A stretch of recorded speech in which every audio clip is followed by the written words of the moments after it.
Bueno, una vez más, bienvenidos a esta es nuestra tercera clase oficial de hermenéutica. El día de hoy vamos a tomar dos elementos muy especiales. Vamos a hablar acerca de la idea exegética y vamos a hablar acerca de la interpretación. Entonces van a ser dos temas fundamentales a la hora de estudiar la palabra, a la hora de interpretar la palabra. Así que bienvenidos a todos por estar nuevamente aquí en clase. Pero como todos los días de clase, los lunes, también tenemos un espacio para pensar en la palabra, para reflexionar en ella. Y hoy en día creo que estamos viendo unos momentos muy difíciles donde la sociedad requiere esa manifestación de la presencia de Dios y que la iglesia tome su lugar. Cada día vemos cómo la sociedad se degrada. Y no solamente estamos hablando de físicamente a través del tema de las pandemias, de salud, sino también moralmente. Ya cada día más las cosas se van degenerando. En estos días salió una nueva ley en Estados Unidos donde ya cuando tú naces puedes colocar género indeterminado, o sea, no solamente como todos los niños que tienen masculino o femenino, sino que ya toma la alternativa a los padres de decir, bueno, queremos que él decida su sexo hasta cuando tenga 18 años. Y esto es algo que de una otra manera va a generar todo un proceso de conflicto, ¿no? En medio de la sociedad, porque de una otra manera están confundiendo lo que se llama la condición de la atracción. Y de una otra manera, la condición es la cual nacemos. Si tú miras a una persona que murió hace tal vez muchos años y descubres una parte de su cuerpo y le haces ADN, ahí te dice si es hombre o mujer. Sin embargo, pues han confundido el tema de atracción con la condición con la cual nacemos, que está escrito aún en nuestro código genético. Sin embargo, más allá de la discusión, lo que uno sí ve es en todos los aspectos, aún en el aspecto político, moral, social, todo un tiempo de oscuridad, todo un tiempo de desafío aún para la iglesia. Pero la pregunta es cómo ser visible, cómo como iglesia podemos responder a los desafíos de esta sociedad, cómo podemos enfrentar lo que está pasando y cómo podemos ser esos instrumentos de Dios en estos momentos tan difíciles.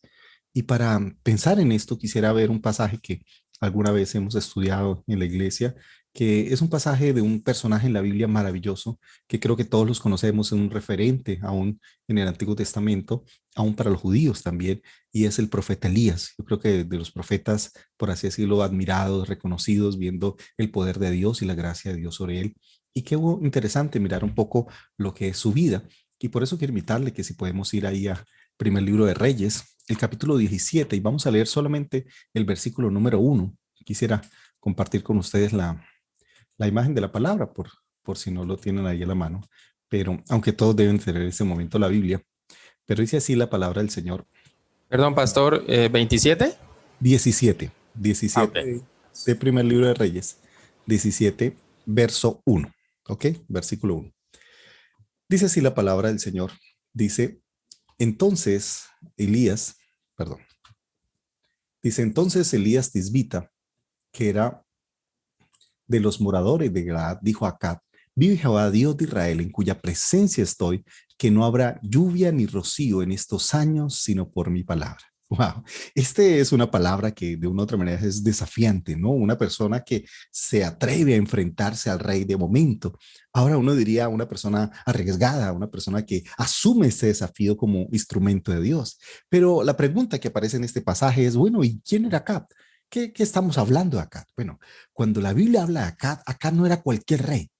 Mire, si tú lo defines en el capítulo anterior, capítulo 16, el verso 30, dice la Biblia, y reinó Acab, hijo de Onri, sobre Israel en Samaria 22 años, y Acab, hijo de Onri, hizo lo malo delante de los ojos de Jehová. Pero mire cómo la palabra lo describe, dice, más que todos los que reinaron antes que él. Entonces, por así decirlo, en el escalafón de los malos, Acab era el rey más malo que había tenido Israel. Bueno, el Israel del norte. Recuerdo que el pueblo de Israel se dividió en Israel del norte y Israel del sur. El Israel del sur, pues, que era básicamente la tribu de Judá con su capital Jerusalén. Israel del norte como su capital, que era Samaria. Entonces, este Israel del norte tenía el rey de Acab. Y Acab fue de lo malo. O sea, si hubo un rey malo, fue Acab. O sea, estamos hablando de que cuando Elías se levantó, no se levantó en el mejor rey, no se levantó en el mejor ambiente, no, se levantó en tiempos donde el peor rey que había tenido Israel estaba reinando y ese rey era Acab. Ahora, no solamente la época en la cual Elías empezó su ministerio estaba Acab, sino que fuera eso, Acab estaba casado con una persona, dice la Biblia, el verso 31, como si hubiese sido poco, ¿no? Como si hubiera sido poco el cometer los mismos pecados de Jeroboam, hijo de Nabat, también se casó con Jezabel. ¡Guau! Entonces, mira, si Acab es el peor de todos los reyes que Israel alguna vez tuvo, Jezabel es la peor, no de todos los reyes, de toda la historia. Si hay una mujer mala, mire, esas malas de las novelas mexicanas, esas están en pañales, esas son amateur. Esta es la mala, re mala, re mala. O sea, es una cosa impresionante.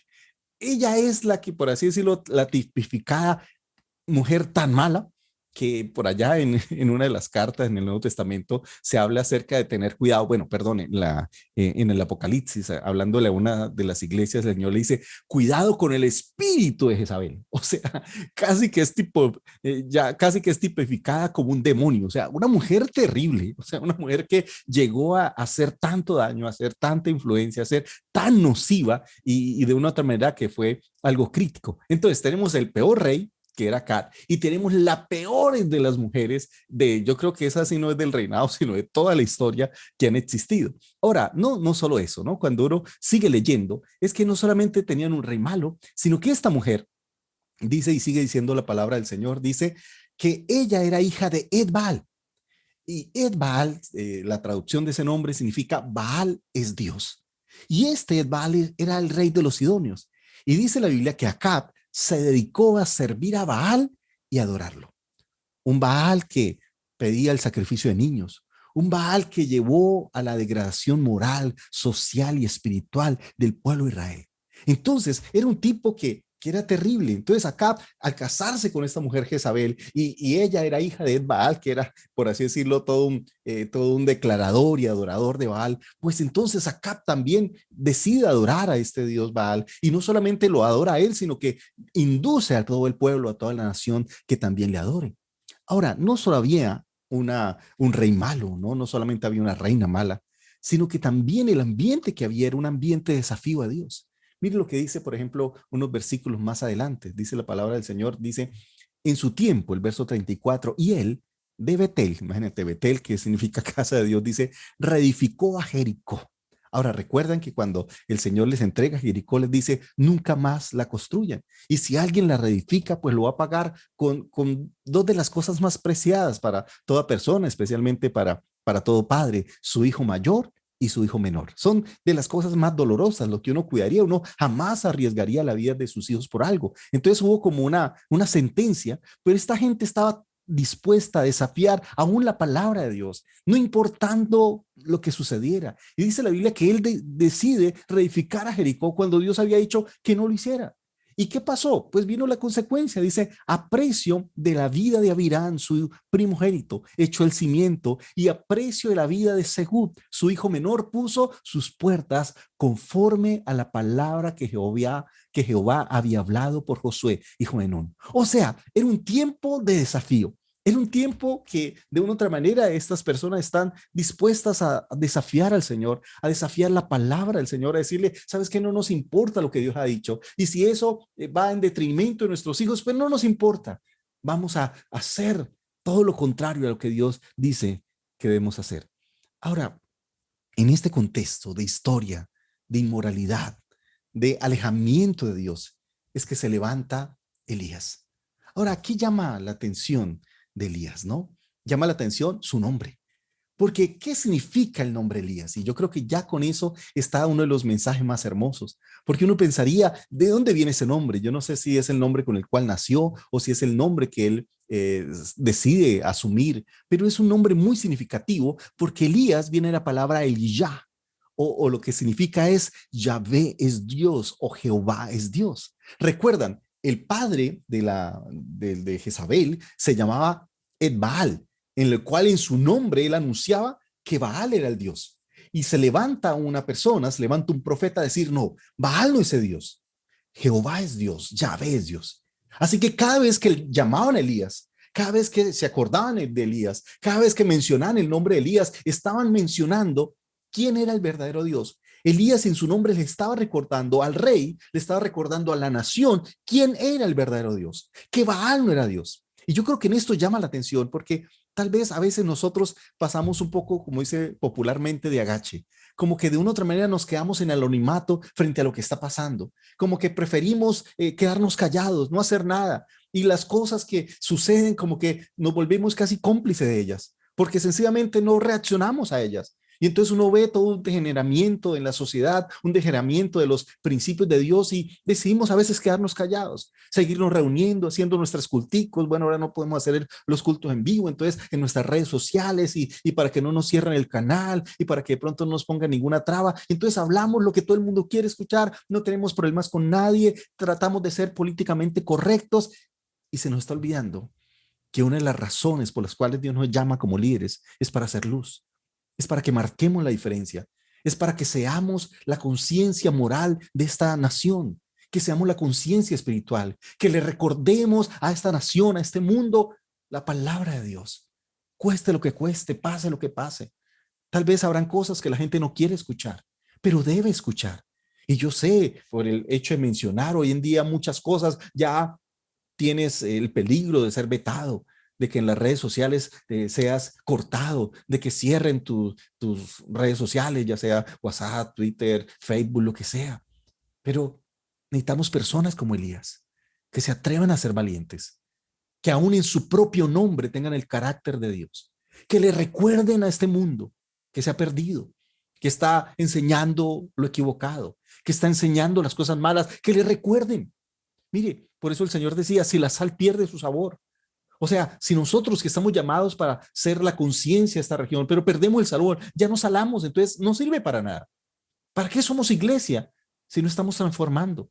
¿Para qué somos iglesia si no estamos siendo luz? Y una de las características de la luz es su diferencia, es que revela, es que muestra. No hay una luz que pasa desapercibida. No hay una luz que se esconde. No hay una luz que prefiere iluminar por un poquito para no asustar, para no quedar mal. No, la luz es luz. Y por eso el Señor nos habló y nos dijo, ustedes son la luz del mundo. Entonces necesitamos una iglesia que entienda la palabra y que pueda ser un pregonero de esa palabra, que no sencillamente se quede en el anonimato porque es la mejor manera de entender las cosas y no tener problemas.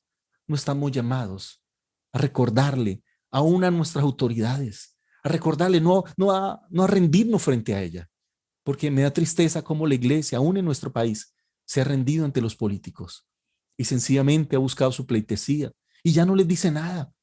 He visto con tristeza cómo ellos aprovechan sus campañas para ir a las iglesias y los pasan al frente y los alaban y aquí está el doctor y fulano de tal y a veces hasta les dan el micrófono y yo, por favor, si va, aproveche para sentarlo ahí y recordarle la palabra de Dios.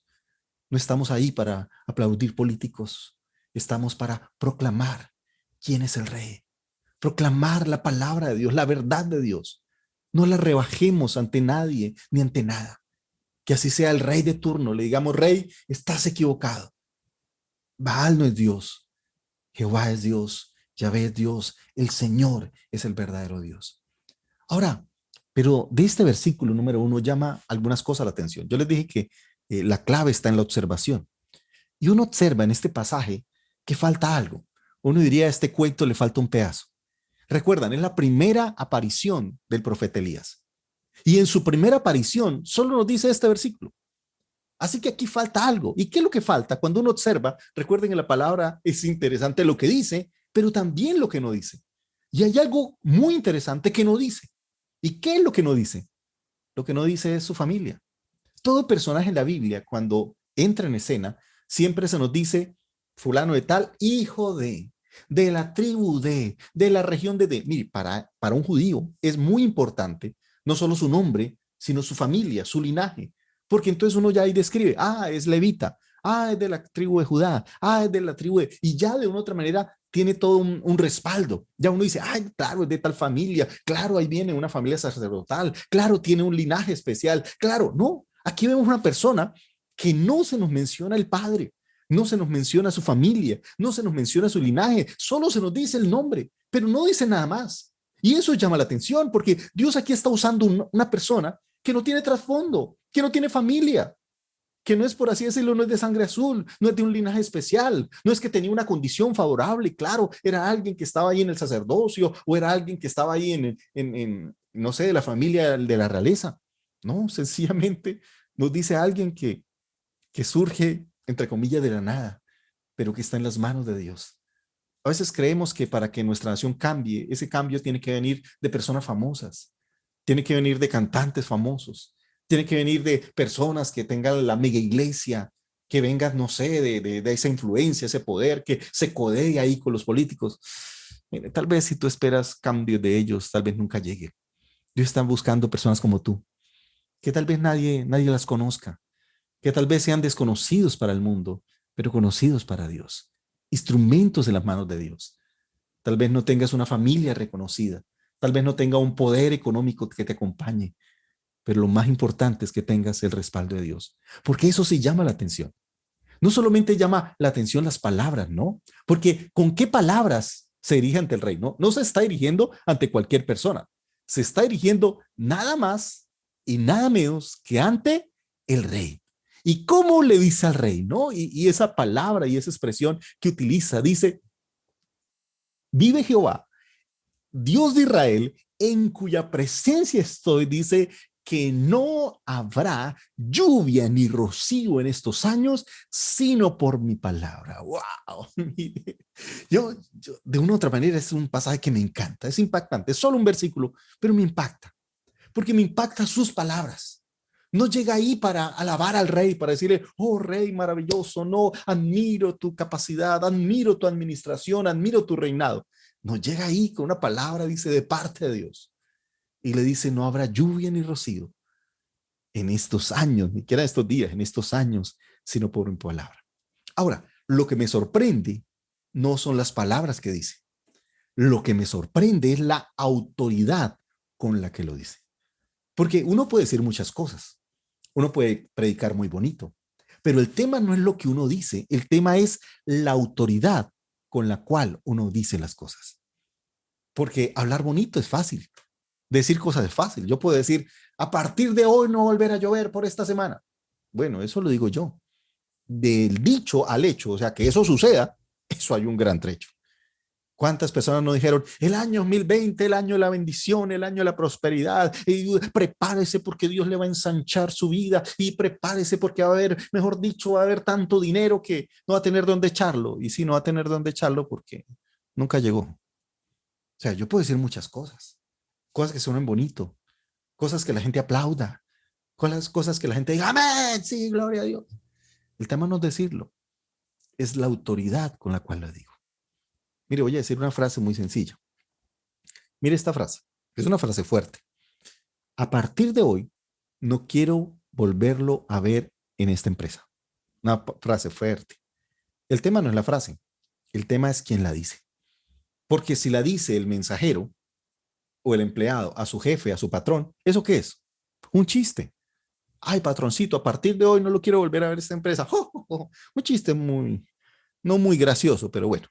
O de pronto un consejo, lo ve enfermito, lo ve cansado. ¿Sabes qué, jefecito? Váyase para la casa, descanse. No lo quiero volver a ver más acá. O sea, es alguien que está preocupado por él, lo hace de buena intención. Pero si es del jefe al empleado, si es del jefe al mensajero, ¿eso qué es? Un despido. ¿Vieron? Es la misma frase. ¿Qué es lo que cambia? La autoridad. Mire, yo me puedo parar en la autopista aquí y decirle a un camión, deténgase. Y ellos van a seguir derecho. Yo puedo decir, pero mire, soy reverendo, soy ordenado, soy teólogo. Va a seguir derecho. Es más, si se para un tipo así musculoso, es más, se quita la camisa para mostrar sus pectorales, sus brazos, y le dice un camión grande, le dice, detente, no se va a detener. Pero si se para alguien, puede ser delgadito, puede ser flaquito, puede ser puro menudencia, ¿no? Cabeza y patas. O sea, alguien así bien esquelético, ¿no? Y sin mucha fuerza, pero está vestido de policía de tránsito, está vestido de ejército, está vestido de, no sé, lo que sea la policía o el ejército o la seguridad en su nación.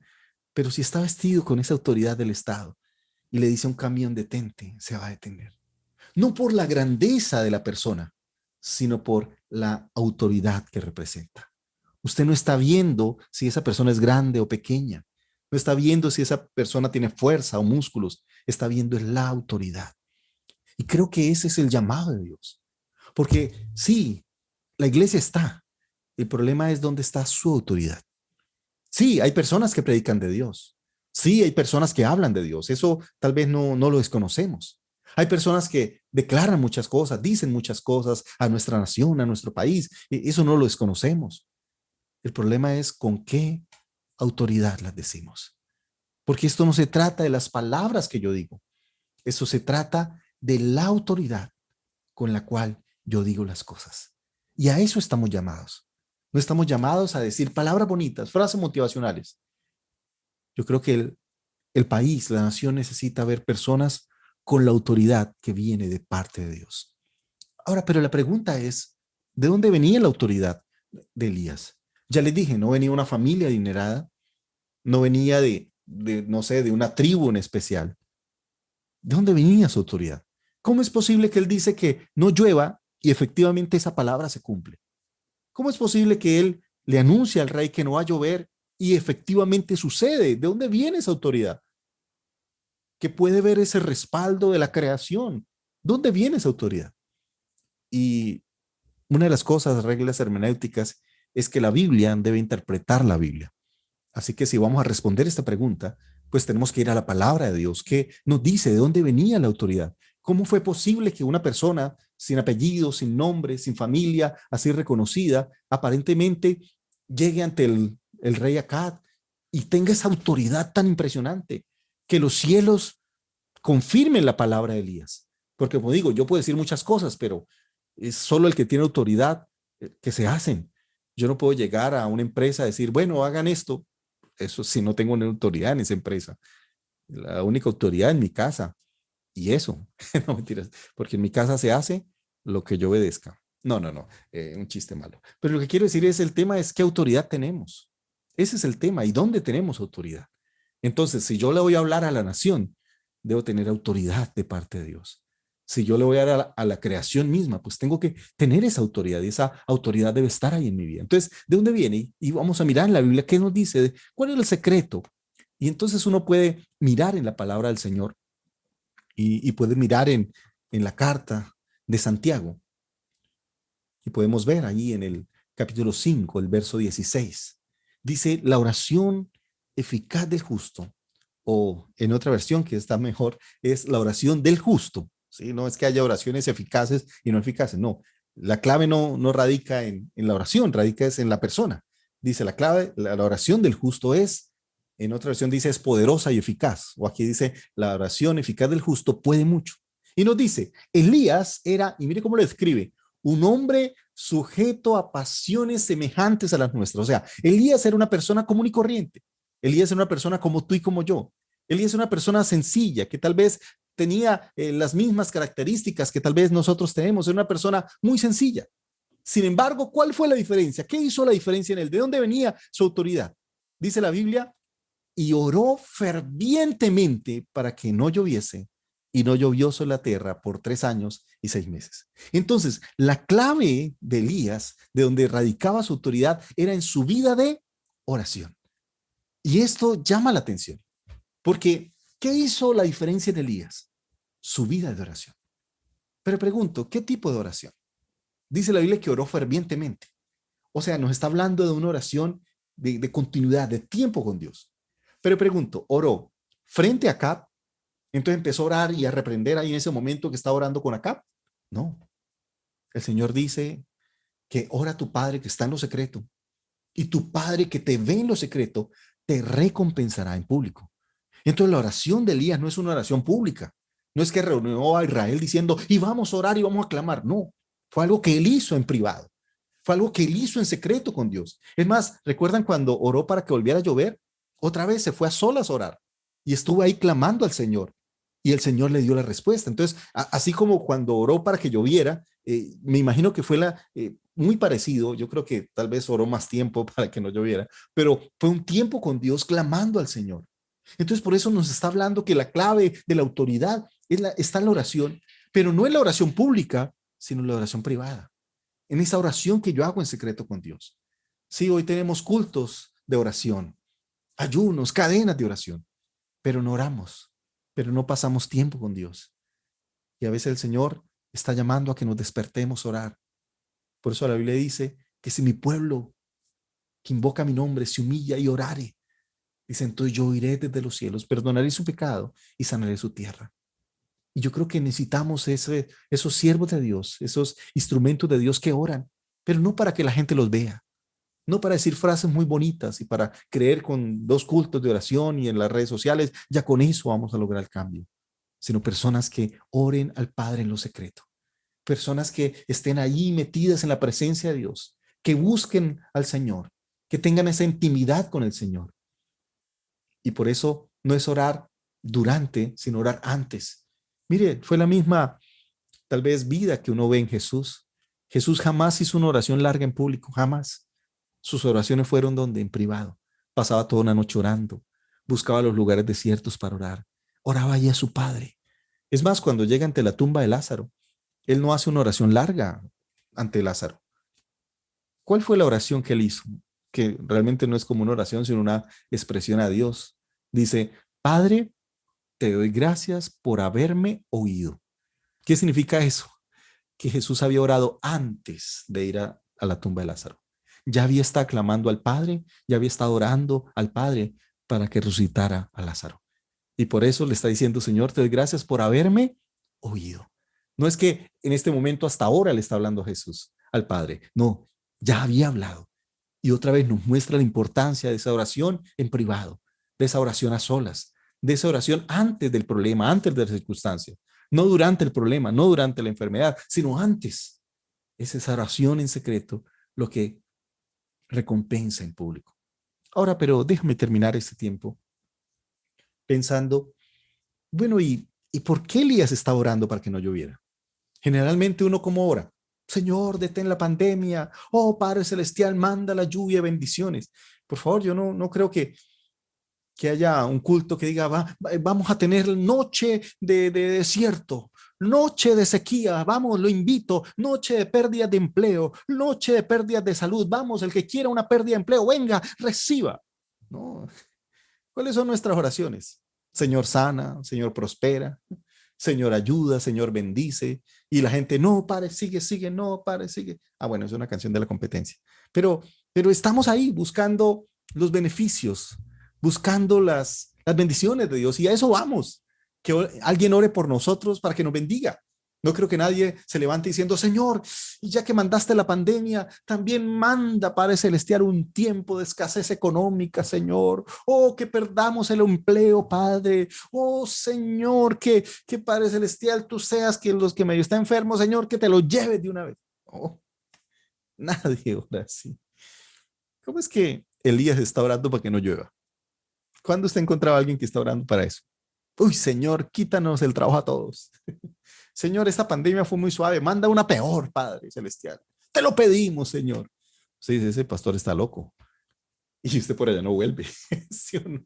Cuando hoy hablamos de ministerios proféticos, hablamos de profetas que hablan cosas bonitas, que queremos escuchar. Que la Biblia los habla como serenateros o cantores de amores. La pregunta es, ¿de dónde sacó Elías que debía orar para que no lloviera? ¿De dónde le ocurrió? ¿Será que no le gustaba el agua? Ay, qué pereza bañarme. No, a mí no me gusta el agua. Aguantemos hambre y murámonos. Mire, ¿cuántas personas murieron en esa época por esa sequía? Muchas. Muchas personas murieron. Uno diría, ay, no, tan chévere, no. Uy, el Señor le contestó la oración que no lloviera. Chévere, bacano. No, no. Muchas murieron. ¿Recuerdan la viuda que se encontró Elías? Que iba a ser lo último que le quedaba, un poquito de harina, de aceite. ¿Recuerdan eso? Y se iban a morir. ¿Qué dice Jesús? Había como ella muchas viudas, que a ella Dios la sanó, bueno, no la sanó, que a ella Dios le multiplicó la harina, el aceite, pero había muchas viudas. Y recuerda, esta viuda ni siquiera no estaba en Israel, así que en Israel muchas personas murieron. Muchas personas tuvieron que enfrentar situaciones de hambre, situaciones de muerte. Entonces la cosa es seria. ¿Te imaginas que no llueva por 3 años? Imagínate, llevamos ya casi un año, bueno, depende de la región del mundo, pero ya llevamos casi un año en pandemia y todo lo que ha afectado. Y eso que hoy están relajados ya porque llegaron unas vacunitas a Colombia que no es ni el 1% y ya la gente, ya llegó la vacuna, ya podemos salir. Aquí somos folclóricos y celebramos la estupidez, ¿ok? Mira, en Israel, que ya en este momento dan el 50% y aún así están en autocuidado. Nosotros con el 0,1% ya creemos que ya pasamos esto, ya esto a festejar. No, perdón, esto es un proceso. Aquí se le tiene, pero se le demora, ¿ok? Así que no sé qué celebramos. Yo no sé, a mí me daría vergüenza que el gobierno estuviera celebrando eso, pero dejemos así porque este país celebramos todo, porque somos el país más feliz del mundo, según no sé quién, pero por ahí lo hice. Entonces la pregunta es, ¿por qué Elías está orando de esa manera? Perdón esas críticas sociales, ¿ok? Si puedo las borro. Pero ¿de dónde viene esa oración? Y yo quiero que vayamos, otra vez la palabra nos tiene que dar respuesta. Y si leemos ahí en la Biblia, en Deuteronomios, el capítulo 11, verso 16, dice la palabra del Señor. Cuidado, dice Dios.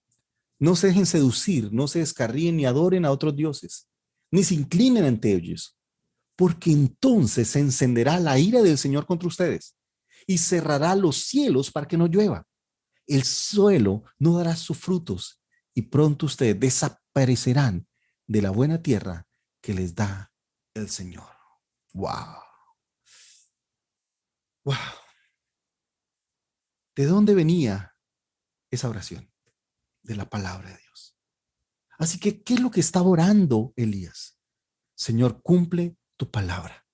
Tú dijiste, Señor, que si íbamos a adorar a otros dioses, que si inclinábamos a otros dioses, Señor, tú ibas a cerrar los cielos para llamar nuestra atención, para movernos a ti. Señor, pues hoy esta nación se ha vuelto ante Baal, se ha postrado a adorarlo. Señor, cumple tu promesa, cumple tu disciplina para llamar nuestra atención, para que regresemos a ti. Wow. Mire, hermanos, tal vez hasta hoy nosotros solo hemos orado emociones, solo hemos orado lo que queremos escuchar, solo hemos orado lo que queremos recibir. Pero Elías nos invita a que debemos orar la palabra de Dios, que debemos orar conforme a la voluntad de Dios. Y eso es lo que marca la diferencia. Porque hoy estamos en un mundo en el cual oramos lo que la gente quiere escuchar. Y tal vez la oración de hoy no es, Señor, detén la pandemia, sino, Señor, tal vez usa esta pandemia para que regresemos a ti, para que volvamos a ti. Señor, que seamos movidos de aún nosotros como iglesia, porque tal vez no estamos siendo luz, porque tal vez en esta degeneración, porque tal vez en esta sociedad que se está perdiendo, nosotros nos hemos quedado callados. Y tal vez tú tuviste que cerrar los templos para llamar nuestra atención, para decirnos que hay algo que tenemos que cambiar, que tenemos que regresar a ti, que tenemos que volver a ti, recordar a quién le servimos, por quién vivimos, quién es nuestro Dios, que no estamos para entretener personas, que no estamos para agradar a las personas. Mira, si usted está aquí en esta clase para ver cómo el pastor lo entretiene, yo no soy ni chistoso, ni humorista, no sé ni qué soy punto teólogo y pare de contar. Cristiano con un amor por el Señor y su palabra.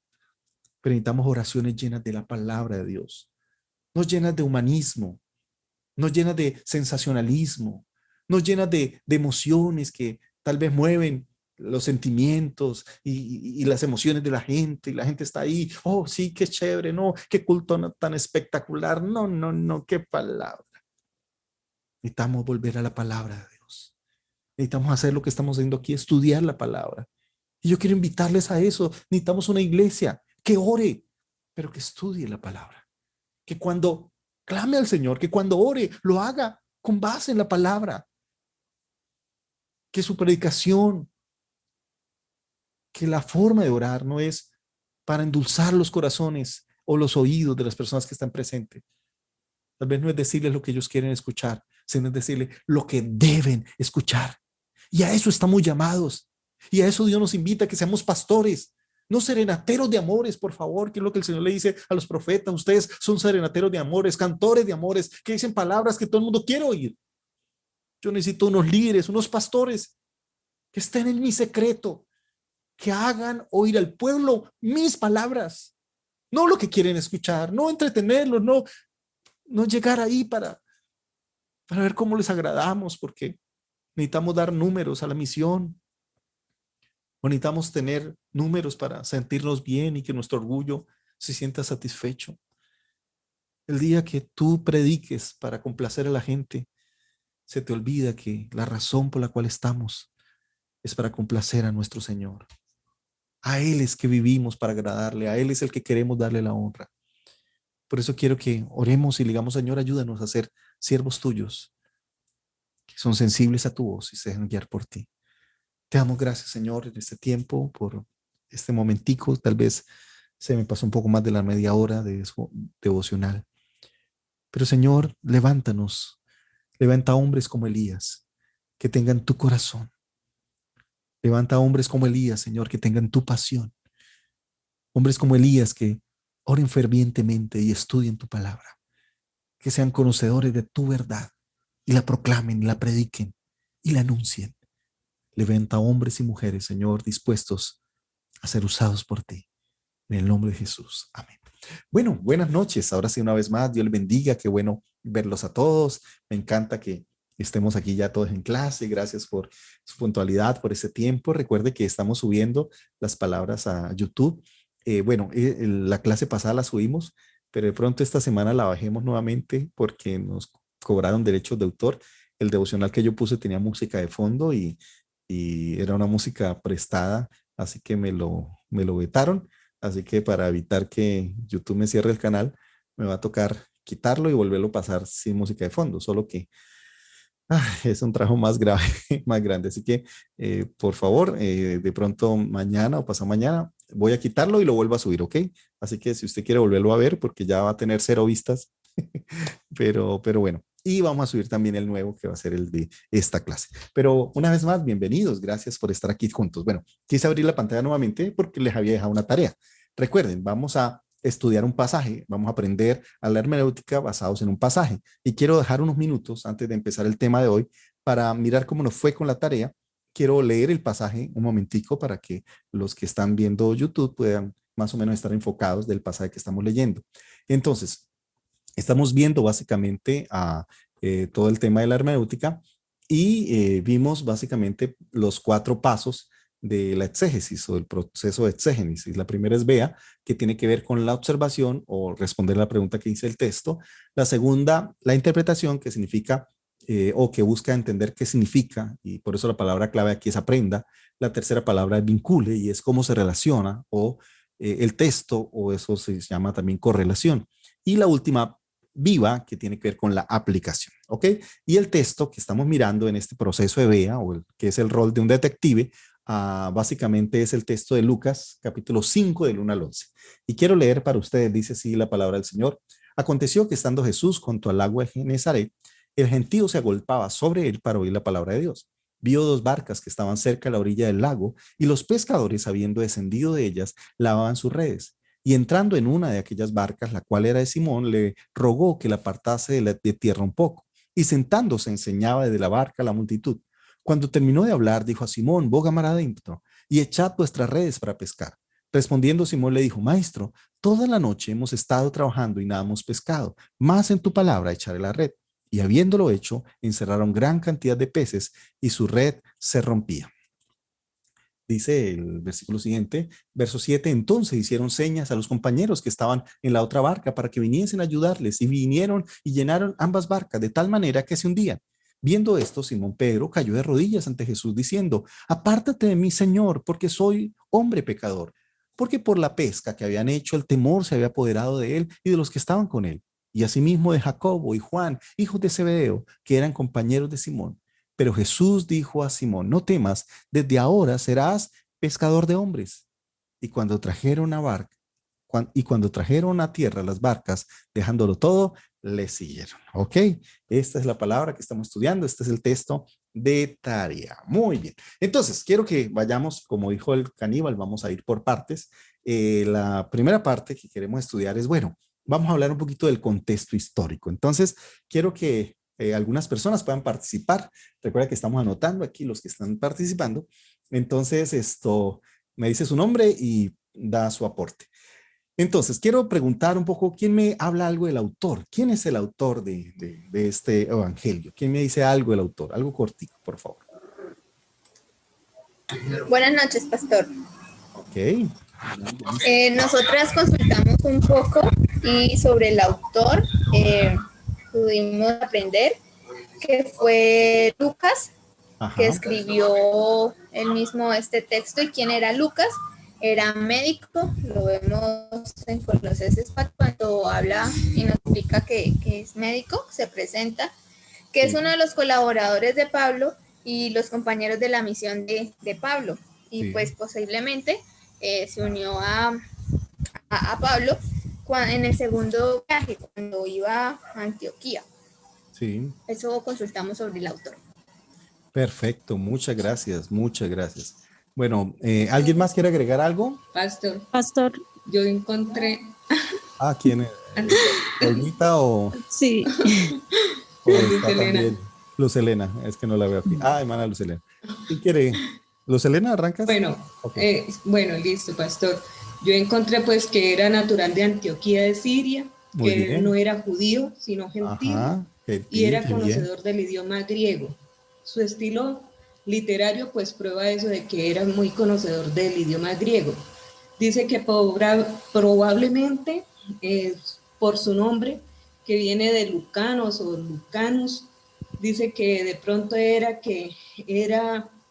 un esclavo que era liberto o un esclavo liberado, que se confirmaba por su profesión de médico, debido a que la práctica de la medicina era entre los romanos, que estaba confinada pues en gran medida a los esclavos, Ajá. ¿sí? Y que pues hay excepciones por lo que es insuficiente de la teoría de su estatus social, pues no se sabe muy bien, ¿sí? Ujú. Que era un hombre de una educación liberal superior y de una cultura muy amplia. Pues por la forma en que escribía, pues se puede deducir eso. Muchas Eso más o menos gracias. es lo que encontré. Muchas Pastor, gracias. tengo Sí, hermana Olguita. otro aporte, bueno, Sí. algo diferente a lo que ya dijeron, el resto pues es igual. Que fue escrito en el año 59 y 63 después Qué de bien. Cristo Sí. y que esa obra la dedica al excelentísimo Teófilo. Perfecto. Él escribe Pastor. el libro movido por el Espíritu Santo y Ajá. por lo tanto, pues por esta razón se estima que es un relato verdadero, que es una cultura muy artística y de mucha sabiduría, y lo cual confirma que Lucas pues era una persona de muy buena educación y con muy buena cultura, no Perfecto. Muchas olvidando gracias. pues que era un médico, ¿no? Sí. La obra enfoca su relato, or, da un relato ordenado de la vida de Jesús y lo presenta como el Hijo de Dios dirigido a una audiencia gentil, y presenta a Jesús como el Hijo de Dios. Amén. Ok, bueno. ¿Alguien más quiere hacer algún aporte del libro o de a quién fue dirigido, algo así? Algo Andrés, cortico, ¿no? Recuerden cortico para que varias personas puedan participar. bueno, yo encontré algo que me pareció, que me llamó la atención, que dice que Lucas conoció a un hombre que se llamaba Ireneo y ese hombre le puso como símbolo a Lucas buey. Se fue puesto porque era un hombre que siempre trabajó con amor y porque era dedicado a su constancia, o sea, le gustaba hacer las cosas con dedicación. Aparte de que era un hombre que, lo decía nuestra hermana, era profesional, era el médico amado, le había puesto el apóstol Pablo, y eso lo vemos en Colosenses 4, 10, 14, que lo dice el apóstol Pablo refiriéndose a Lucas, y dice que él era pues, preparado y con una vista profesional. Dice que aparte que tenía muchos libros que contenían el mejor griego, por eso era que Ireneo le puso como este símbolo a él de buey. Bueno, eso fue lo que investigué. Ok, gracias. Bueno, aquí ya nos dan otros detalles interesantes que podemos ir sumando. Ok, ¿alguien más o dejamos ahí más o menos lo del contexto? Buenas noches. Pastor, Sí, bueno. Sigue, hermana Luz. Luz, es que pues yo tengo aquí, digamos, un poco así en cuanto a la fecha Ajá. de redacción, porque encontré pues dice una, probablemente Lucas redacta su evangelio entre el año 57 y el 59 después de Cristo en Palestina, durante el encarcelamiento de Pablo en Cesarea. Y otra dice, su fecha de redacción depende de la de Hechos, ¿sí? Pudiera ser en cuyo caso que este evangelio fuese anterior al 66, ya que no hay razón alguna para situar su redacción en fechas Posteriores. a la caída de Jerusalén. Ujú. ¿Sí? Entonces, pues ahí tengo un poquito así de duda en cuál es la fecha, digamos. Sí, no hay una exacta, generalmente es aproximado, lo que está diciendo es que no puede ser después del 66, así que todo lo que sea antes está bien. Entonces, lo que estás diciendo, tu segunda información es que 66 es el límite, o sea, tiene que ser algo atrás, por eso cualquier año que sea hacia atrás, pues es válido, ok, es válido. Ok, muy bien. ¿Alguien más? ¿Algo así cortico? Sí, pastor. Ajá, Sí, hermana sí, Patricia. Yo, pastor, Hermana Patricia y después de nuestra hermana Carmencita. Sí, dime. dice que aunque el evangelio se dirige aparentemente a un individuo, a la vez intenta ofrecer a todos los creyentes la seguridad de que el cristianismo no es uno de los muchos sistemas especulativos a la búsqueda de valores teológicos o éticos, sino un movimiento vinculado a un acontecimiento histórico, y que la intención de Lucas es que lo leyera principalmente una audiencia gentil, y que quería que aquellos que leyeran su testimonio conocieran la verdad. Ah, qué bien, gracias, gracias. Ahora sí, muchas gracias, excelente. Ahora sí, hermanita. Sí, ¿no? sí, ahora sí. Constanza. Constanza, sí.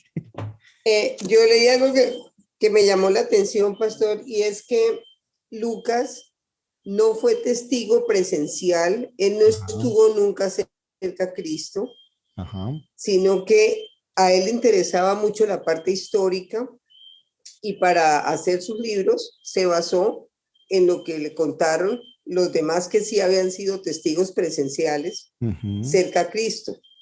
Lo que yo leí dice que él simplemente les preguntó y es decir, y con base en eso construyó los libros, que él no fue testigo presencial de nada de lo que escribió. Sí, él hace una Eso investigación. me llamó la atención porque pues Sí. y él era pintor también, ¿no? Bueno, eso sí no lo sabía.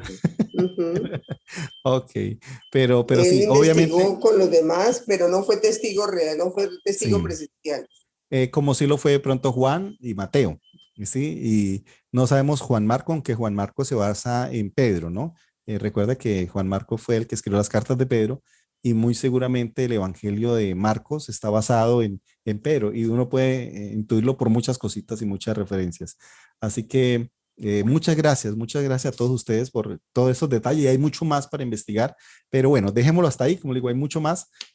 Es más, allí tengo un estudio, pronto lo traigo dentro de 8 días, de la misma Biblia, de cómo nos habla de Lucas, y es muy interesante el respeto que tenían de Lucas, el cariño que le tenía el apóstol Pablo, y las iglesias de la época le tenían mucho cariño, y por eso era el médico amado, ¿no? Muy bien, ahora quiero que pensemos en el contexto del texto. Yo les puse a leer el capítulo anterior y los versículos siguientes de ese capítulo. Entonces, ¿qué encontramos que llamó la atención? A ver, ¿qué podemos encontrar del capítulo anterior que llamó la atención? Voy a hacer preguntas para que esto no se me alargue.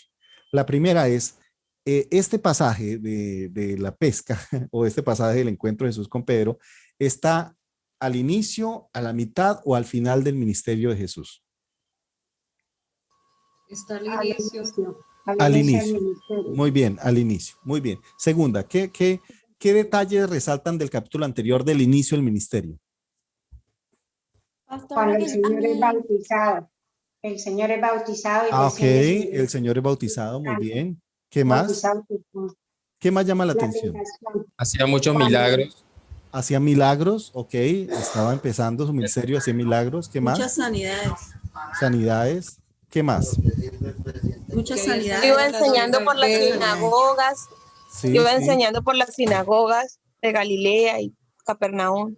Perfecto, pero ¿qué más? A ver, ¿qué más? La tentación, cuando fue llevado por el mismo espíritu Para al ser desierto. tentado. ¿Qué más? ¿Qué Pastor, más? una de las cosas que podemos ver, por ejemplo, en el versículo 33, Ajá. es que la gente estaba muy interesada en aprender cuando le preguntan a Jesús acerca del ayuno. Sí. ¿Sí? O sea, la multitud estaba ansiosa y una de esas cosas era que quería aprender más de Jesús y Jesús se toma el tiempo para poder enseñarles a ellos. Ok, muy bien. Pero hay Pastor, un lo que a detalle mí me que no llamó me la han dicho. atención Sí. fue que le sanó a la suegra de Pedro. Ah, bueno, Eso a mí ese me es... llamó la atención porque viste que después le llama a él. Entonces, a mí me llamó la atención que primero le sanó a su suegra y entonces después le llama a Pedro. Pero Wow. por eso estaba Excelente. mirando esas dos cosas así. Gracias, hermana Joana. Excelente observación. O sea, no era la primera vez que se encontraban, ya se conocían. Es más, Jesús estuvo en la casa. Es más, le sanó la suegra. Muchos dicen que por eso es que lo negó. No, mentiras. Pero lo que estoy diciendo es que ya había estado en su casa, o sea, ya lo conocía. Y la pregunta aquí es, ¿por qué Jesús no llamó a Pedro en la casa? ¿Por qué no lo llamó cuando estaba en su casa? Porque es aquí donde lo llama.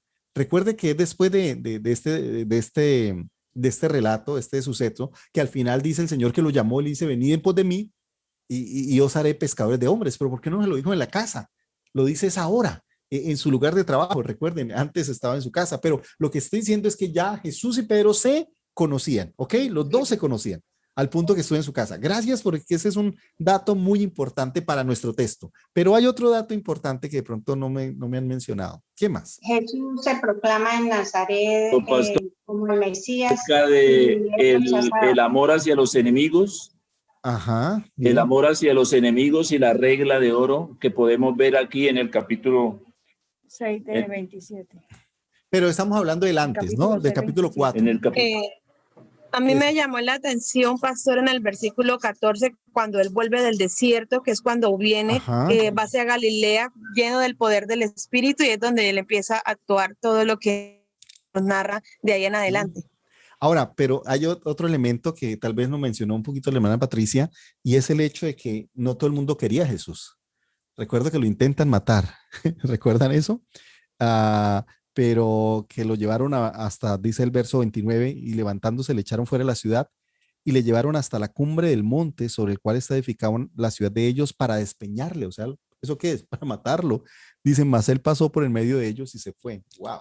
Entonces, lo que nos está diciendo es que sí, mucha gente lo seguía, pero también mucha gente dudaba. Primero porque decían, bueno, ¿y este quién es? O sea, ¿de dónde salió esto? ¿Sí? Él decía, pero si este es, ¿cuál profeta? Si no viene, hijo de José. Es hijo de José, mire, aquí está su familia. O sea, no solamente había gente que lo seguía, que lo admiraba, que disfrutaba de su enseñanza, sino había gente que literalmente lo quisieron matar. O sea, estamos hablando de que empezando el ministerio había, por así decirlo, como dos grupos de personas, ¿no? Los que lo seguían, pero también gente que de pronto no, por así decirlo, lo rechazaba. ¿Ok? Pero mire, esto nos da el contexto. Y lo segundo es que Jesús y Pedro ya habían tenido un encuentro, ya habían estado en la casa. Entonces, lo que estamos hablando es como, esta es como la segunda parte del proceso. Muy bien. Entonces, pero, y lo demás que están diciendo, maravilloso. ¿Ok? Pero sigamos avanzando porque si no se me va toda la clase en esto. Yo quiero que ahora pensemos en, yo sé que ustedes sacaron palabras claves, que sacaron preguntas, ¿sí? Pero solo pensemos en algunas básicas. ¿Quiénes son los personajes de esta historia, de este relato, de Lucas 5, del 1 al 11? ¿Quiénes son los personajes? Pastor, Diana Payares. Personajes principales. Jesús, Pedro, de a uno. Juan. Está hablando nuestra hermana Diana, ahorita nuestra hermana Sandrita y David. Ay, perdón. Sí, dale. Pastor, personajes principales está Jesús y Simón. Personajes secundarios está Jacobo y Juan. Ajá. Y los terciarios podríamos decir que es la multitud. La multitud. Muy bien. Hermana Sandrita, ¿algo que quieras agregar? Pastor, eso era lo que iba a decir de los personajes principales. Ah, perfecto. Que era Jesús y Simón, los terceros Juan y la multitud también y Jacobo. Bueno, dejémoslo de las palabras claves. Bueno, dime palabras claves. ¿Qué palabras les llamó la atención? ¿Quién me comparte alguna? Pastor, yo aquí, Priscila. Priscila, hermana Priscila, ok. Pues, pastor, a mí, no sé, pero personalmente me llamó mucho la atención Genezaret. Dice Jesús junto al lago de Genezaret. el lugar, sí, porque me llamó la atención lo que significa. Estaba mirando y dice que significaba Genosha, y que se podría traducir como jardín de las riquezas, y en otra investigué como vergel principesco, y era una zona muy productiva de Galilea. Entonces eso me llamó la atención. Y pues miré otro comentario, pues no sé, ya fue un comentario que miré, que dada que esa zona era muy productiva, de pronto la vegetación se iba por el agua y entonces los peces pues iban tras ellos. No sé si eso sea cierto, pero pues concordó mucho con lo que podía estar pasando. Tú nos estás dando un aporte también físico, ¿no? Geográfico, y eso también es importante a tener en cuenta. Ok, bueno, pero ¿qué más? ¿Qué palabras claves encontraron acá? Deme de a una, ok, no tiene que ser todas. Bueno, una de las que encontré fue boga mar adentro. Boga mar adentro, sí. Esa la usan mucho en los sermones, pero sí. Sí. Echa vuestras redes. Perfecto. Echad vuestras redes, más en tu palabra echaré la red, cuando Pedro le responde decide confiar en lo que el Señor le ha dicho. Excelente. Cuando pide ayuda también creo que a Juan. Ajá. Porque una de las cosas en las cuales meditaba, y perdón que me sienta un poquito, es que el Señor le pides a Simón que bogue mar adentro y la otra barca se queda ahí. Entonces, Pedro, unas cosas que me lleva a meditar es que Pedro no estaba solo en la barca, o sea, estaba solo con Jesús. Ahí habían otros personajes que pues quizás ahorita no los nombraron, pero que sí hacen parte de los apóstoles. Ok, bueno, muy bien. ¿Alguien alguna palabra? ¿Sí? Pastor, una de las palabras que me llama la atención es la expresión de Pedro cuando dice: toda la noche hemos estado trabajando. Ok, perfecto. Toda la noche. Muchas veces cuando terminamos una faena de trabajo no queremos hacer nada, no queremos muchas veces ni que nos hablen, pero cuando Pedro le dice toda la noche hemos estado trabajando, valora la palabra de Jesús. Ajá. Cuando le dice, pero en tu palabra echaré la red. O sea, una de las cosas que nosotros debemos tener en cuenta es el valor de la palabra de Cristo. Amén, amén, amén, amén. Pastor, buenas noches. Muchas gracias. Listo, Daniel. Antes de ir con Daniel, bueno, aquí nos va algunas cosas que podemos observar. Número uno, que Pedro, la multitud estaba ahí porque quería. ¿Pedro estaba ahí porque quería buscar a Jesús? No, Pedro estaba ahí porque era su lugar de trabajo. ¿Recuerdan? La multitud estaba ahí porque quería escuchar a Jesús o algún milagro o algo. Estaba interesado en Jesús. Pero ¿por qué estaba ahí? Porque le tocaba, porque es más, después de una noche de trabajo, lo que decía el hermano David, estaba cansado, exhausto, un poco ofuscado porque no le había ido mal, pero gracias por eso. Hermano Daniel. Sí, pastor, mira, el verso 5 me permite ver a mí que Pedro reconoce al Señor como maestro, pero ya en el verso 8 él lo reconoce como Señor, ya no le dice maestro, sino que le dice Señor. Excelente. Ahí sucede algo, después de ese milagro sucede algo en Pedro, pero ya no lo reconoce como maestro y no lo reconoce como Señor. Gracias, eso es algo que quería que notara. ¿Cómo es que Pedro menciona a Jesús la primera vez? ¿Cómo lo llama? Maestro, ¿sí? Maestro. Y ese es el primer, por así decirlo, la primera referencia. ¿Quién era Jesús para Pedro? ¿Quién era Jesús para Pedro? Un maestro. Pero ¿quién fue Jesús para Pedro después del milagro? ¿Quién fue? El Señor. Y la palabra que usa aquí, mira, tal vez nosotros no, ¿cómo era yo? No vemos la importancia de esto, pero la palabra que utiliza aquí es Adonai. Y era la expresión con la cual los judíos le decían a Dios. Es más, nosotros peleamos si la traducción correcta es Jehová o es Yahvé o cuál es, ¿no? Pero realmente los judíos no dicen ni Jehová ni Yahvé, dicen es Adonai, el Señor. Por eso la NBI ha cambiado la palabra Jehová y le pone siempre el Señor. Entonces, por eso en muchas Biblias, por ejemplo, dice Jehová es mi pastor. En NBI se dice el Señor es mi pastor. O sea, pero es por eso, es porque para los judíos no mencionan el nombre de Dios por el respeto y la manera como se refieren a Dios es la palabra Adonai. Así que es muy, pero muy interesante cómo aquí Pedro se está refiriendo al Señor porque ya no lo ve como un maestro. Si Jesús fuera un maestro, bueno. Si Jesús fuera un profeta, bueno, le sanó la suegra, alguien que hace milagros. Pero aquí ya no le está viendo como alguien que hace milagros. Lo está viendo como el Señor. Y por eso entendemos la palabra, dice el temor. ¿Ok? Y esto es interesante después que hagan la interpretación, porque ¿cómo vemos a Dios? Pastor, es lo que Dios el Señor está haciendo con ellos. Pero sigamos, ahora sí, ¿quién más? Esto está Dios interesante. bendiga, pastor. Bendiciones a todos. Amén. Bueno, pastor, otra Biblia que aquí te ha dado el nombre de Jehová es en la versión de las Américas. Sí, Vemos cierto. que también le quitó el nombre de Jehová por todo lo que usted dice. Bueno, pastor, en el versículo 5, en el capítulo 5, el versículo 1, yo veo algo maravilloso, y es la necesidad del pueblo que se agolpó con el Señor, pero dice que para oír la palabra de Dios. Entonces vemos una necesidad grande, que esa necesidad hizo de que el Señor, pues, ¿cómo se dice? Abogara mar adentro para poderles hablar, y salió la enseñanza grande también, como decían los hermanos de Pedro, de los pescados, y cuando dice el hermano Daniel, que ya le dijo fue maestro, y no a cualquiera se le dice maestro. También el Señor dice, no le digáis maestro a nadie aquí en la tierra, pero esa palabra es no a cualquiera, ¿verdad? Porque sabemos que hay maestros, y sabemos que Pedro, aún en su estudio, que no tuvo mucho estudio, yo creo que no tuvo estudio, pero lo vio como un hombre diferente, que era el único que podía hacer todas esas cosas. Amén. Ok, bueno, muchas gracias. Bueno, otra... Ahí okay. cuando le dicen en el versículo 10, no temas, desde ahora serás pescador de hombres. Esa palabra pescador en el griego significa pescar vivo. Estuve investigando y entonces es pescar a una persona en vivo, o sea, pescar algo vivo. Eso nomás quería agregar. Gracias, eso también es muy... Ok, mire, es tan genial. Y yo sé que hay muchas más palabras. Pastor. Bueno, última, dale.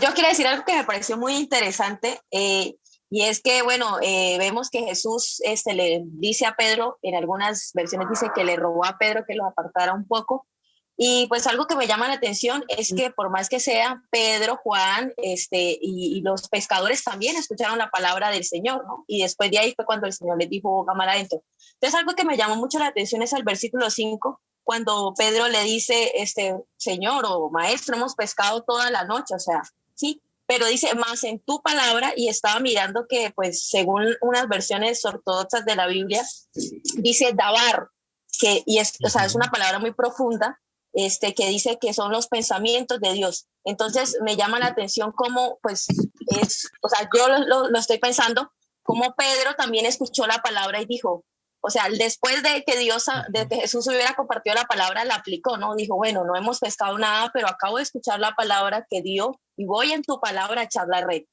Pues, o sea, me pareció muy interesante eso. Ok, bueno, la palabra dabar, que es palabra, es hebreo. Aquí las que se usa es las dos palabras para palabra en griego es logos y rema, ¿no?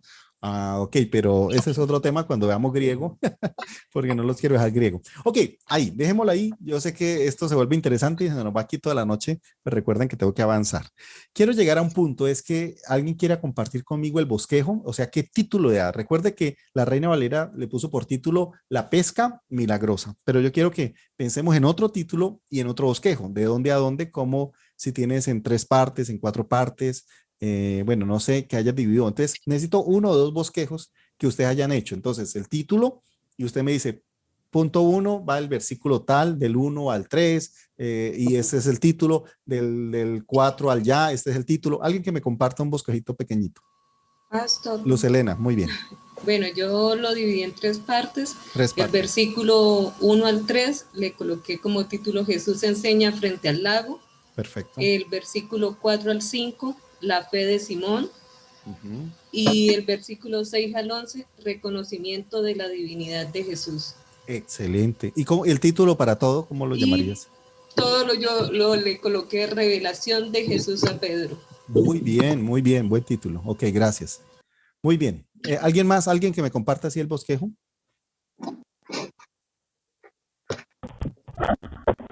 Bueno, ¿Aló? ¿Quién habla? Pues, le cedo. ¿A quién? Bueno, a mí. Bueno, Yo, el título principal escribí, enseña actuando, y del versículo 1 al versículo 3, Jesús enseña a la multitud. Del versículo 4 al versículo 6, una fe puesta a prueba. En el versículo 7, puse pedir ayuda para testificar. En el versículo 8, 10 hasta una parte, digamos, del 10a, puse por su título, poder que revela una condición.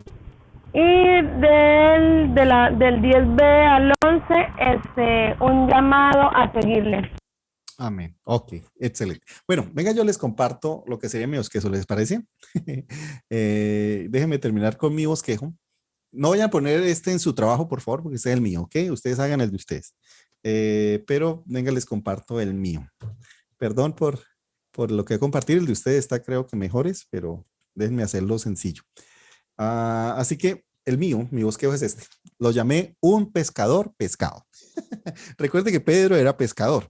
Y lo importante aquí no es la pesca milagrosa. Lo importante aquí, ¿a quién estaba pescando el Señor? ¿A quién estaba pescando? A Pedro. Al final lo terminó pescando. Ok. Y por eso la primera parte es la preparación para la pesca. Ay, no puse las citas.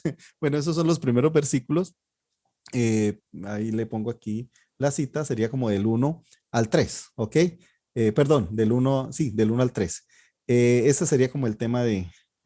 Ay, perdón que no lo puse los versículos. La segunda es Jesús le da una palabra a Pedro, que es cuando se dirige a Pedro y le dice, boga mar adentro, echa las redes para pescar. Después viene la carnada. ¿Y cuál es la carnada? El milagro.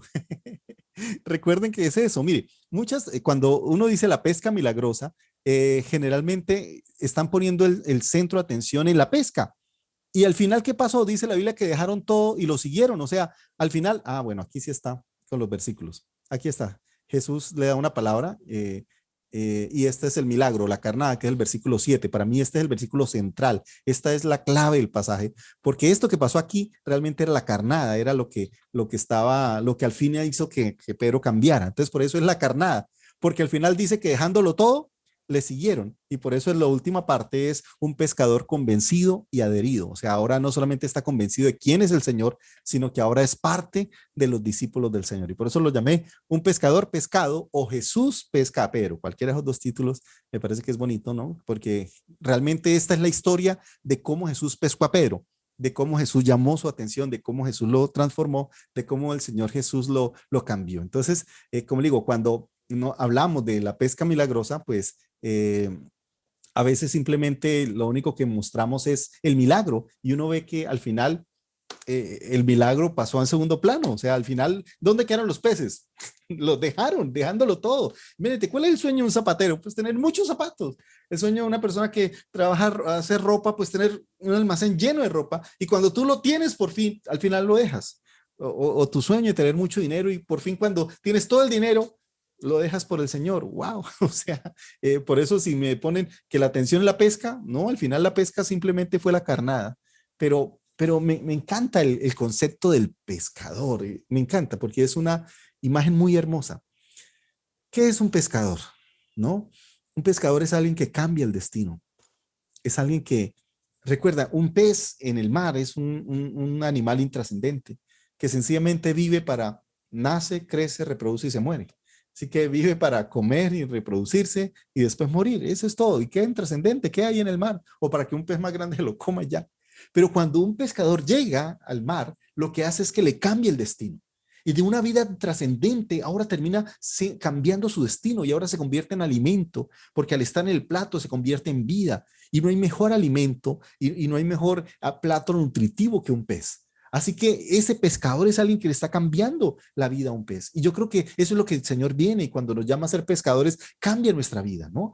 Cambia nuestro destino y de un destino intrascendente en el cual vivimos para trabajar, y trabajamos para comer y comemos y trabajamos para tener una familia y al final morir y eso es todo. El Señor ahora nos toma para sus propósitos, para su voluntad. Así que esa es la tarea de un pescador, alguien que cambia el propósito.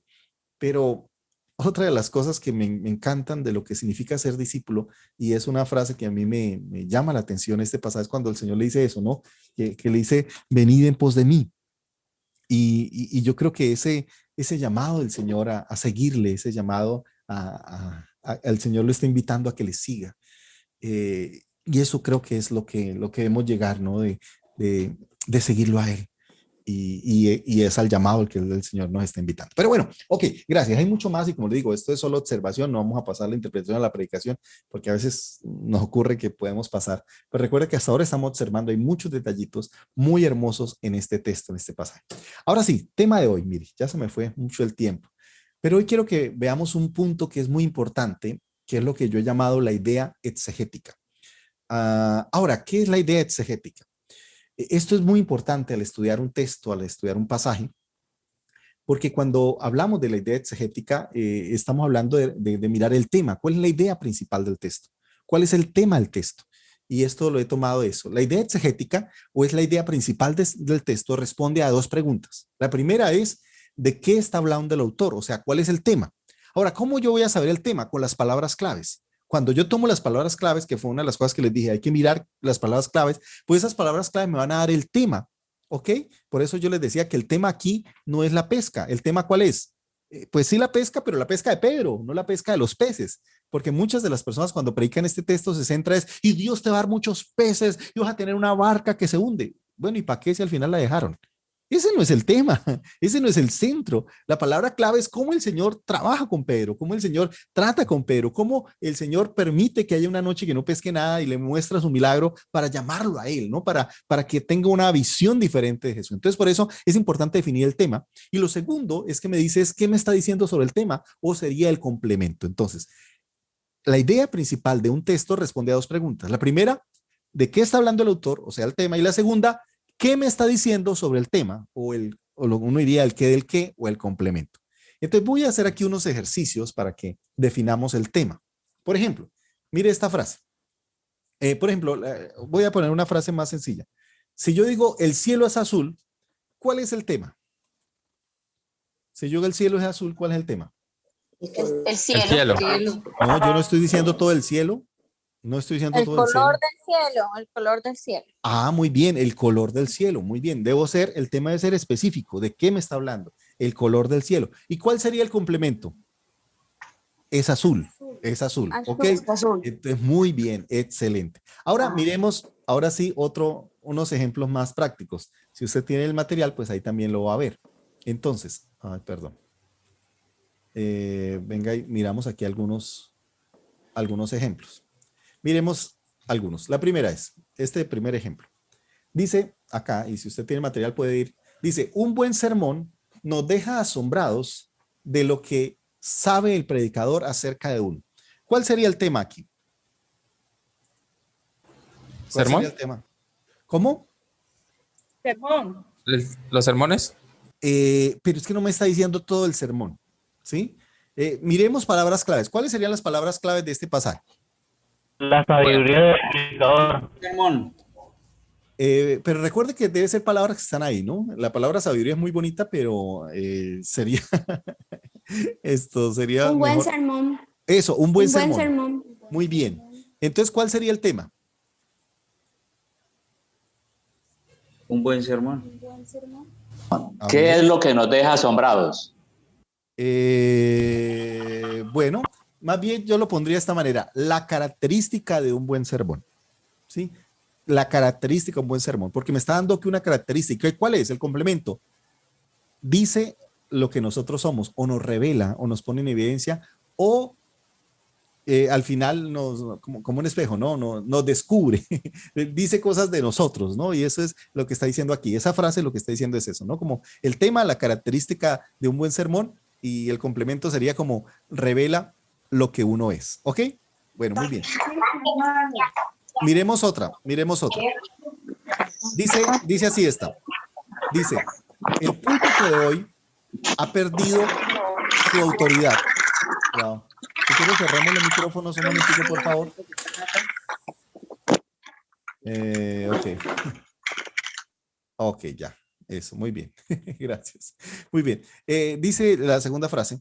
Dice, el púlpito de hoy ha perdido su autoridad porque muchas veces ignora la Biblia como la fuente de su mensaje. ¿Cuál sería el tema? Pastor, ¿el púlpito ha perdido su autoridad? Autoridad. Bueno, empecemos por palabras claves. El púlpito de hoy. ¿A qué hace referencia el púlpito de hoy? Esto es una... Yo digo que la Biblia, pastor. ¿Pero qué es púlpito de hoy? ¿Qué estamos hablando? ¿Cómo? Predicador. La predicación. La predicación, muy bien. Ok, pero bueno, el púlpito de hoy. ¿Qué más? ¿Cuál es la otra palabra clave que está ahí? La pérdida. La pérdida. La autoridad. La autoridad. Pero hay otra palabra clave que es importante aquí, es un porque. La Biblia. Ignora, pastor. Ignorar. Listo, ok, muy bien. Entonces, venga conmigo otra vez. La autoridad del púlpito. Ok. Okay. Mire, cuando está la palabra porque, ¿qué significa eso? Que está respondiendo una pregunta. Entonces, el tema debería ser formulado como una pregunta, ¿ok? El tema debería ser formado con una pregunta. Entonces, si me está diciendo por qué, cuando uno dice por qué, porque está respondiendo una pregunta. Entonces, el tema aquí deberíamos hacerlo en forma de pregunta. Entonces, ¿cuál sería el tema? Recuerda, ¿Podría ser, pastor, ¿por por qué ha perdido autoridad hoy en día el púlpito? O el sermón, o que sí, la predicación. La predicación, sí, señor. Muy bien, buena pregunta. ¿Por qué la predicación de hoy ha perdido su autoridad? Yo tendría otra. ¿Por qué el púlpito moderno, para usar la palabra de ellos, es débil? ¿Por qué no tiene autoridad? ¿No? ¿Por qué ha perdido? ¿O por qué ha perdido la autoridad los sermones de hoy? ¿Y cuál es el complemento? ¿Cuál sería la respuesta? Porque no se predica con base en la Biblia. Muy bien, Porque se porque ignora ignora la Biblia como la fuente del mensaje. Excelente. Muy bien. Hagamos otro ejemplo. Ya le están cogiendo. Estoy emocionado porque vamos en creciendo. ¿Ok? Vamos ahí cada vez mejores. Excelente. Sigamos. Otro ejemplo. Dice, perdón, no. No lo escribí acá. Bueno, yo tenía otro ejemplo que decía, bueno, no, está bien este es un proverbio. Vamos a la Biblia entonces de una vez. Ok, vayamos. Dice, este es un proverbio, dice, de más estima es el buen nombre que la riqueza, de las muchas riquezas, y la buena fama que la plata y el oro. ¿Cuál es el tema? El buen nombre. Cuida tu reputación. La estima. El buen nombre. La estima y la buena fama. Ok, muy bien, pero recuerden que buen nombre o buena fama es lo mismo, ok, son sinónimos. Esto se llama paralelismo. Plata y oro es lo mismo que riquezas. Aquí es que este es un paralelismo que vamos a ver después. El valor de la honestidad. ¿El valor de qué? De la honestidad. Pero es que aquí no menciona la palabra honestidad. ¿El valor de qué? Del reconocimiento, de la estima. Del buen nombre. Del buen nombre. ¿Qué otra palabra podemos usar para buen nombre? Reconocimiento. ¿Cómo? Reconocimiento. No, otra palabra. Testimonio. Testimonio. Pero demos un sinónimo que de pronto sea más fácil de entender. La reputación. El valor de una buena reputación. ¿Sí? El valor de una buena reputación. ¿Y cuál es el valor? Vale más que las cosas materiales. Vale más que la plata y el oro. Vale más que la riqueza. Entonces, el valor de una buena reputación. ¿Ok? Ok, recuerden que cuando no hablen, silencian, por favor. Ok, gracias. Sigamos. Damos otro ejemplo de la Biblia. Bueno, recuerden, dice, ahora sí, esta. G.K. Chesterton dijo una vez que a menudo se supone que cuando las personas dejan de creer en Dios, no creen en nada. En realidad es peor que eso. Cuando dejan de creer en Dios, creen en cualquier cosa. Malcolm y el apellido. Es complicado de leer. Bueno, ¿cuál sería el tema de esta expresión? Creer. Creer. Recuerden, palabras Dejar claves. de creer en Dios. Creer en Dios, ¿qué más? Cuando dejan de creer en Dios. Muy bien, entonces, ¿cómo lo pongamos en un tema más concreto? El abandonar la fe. un tema más completo sería la consecuencia de no creer en Dios. ¿Sí? Ese sería el tema más concreto. La consecuencia de no creer en Dios. ¿Y cuál es la consecuencia de cuando uno no cree en Dios? Complemento, cree en cualquier cosa. ¿Ok? Entonces, el que no cree en Dios, básicamente termina creyendo en cualquier cosa. ¿Ok? Bueno, ok, muy bien. Voy a ponerles un último ejercicio, muy sencillo, para que lo intentemos.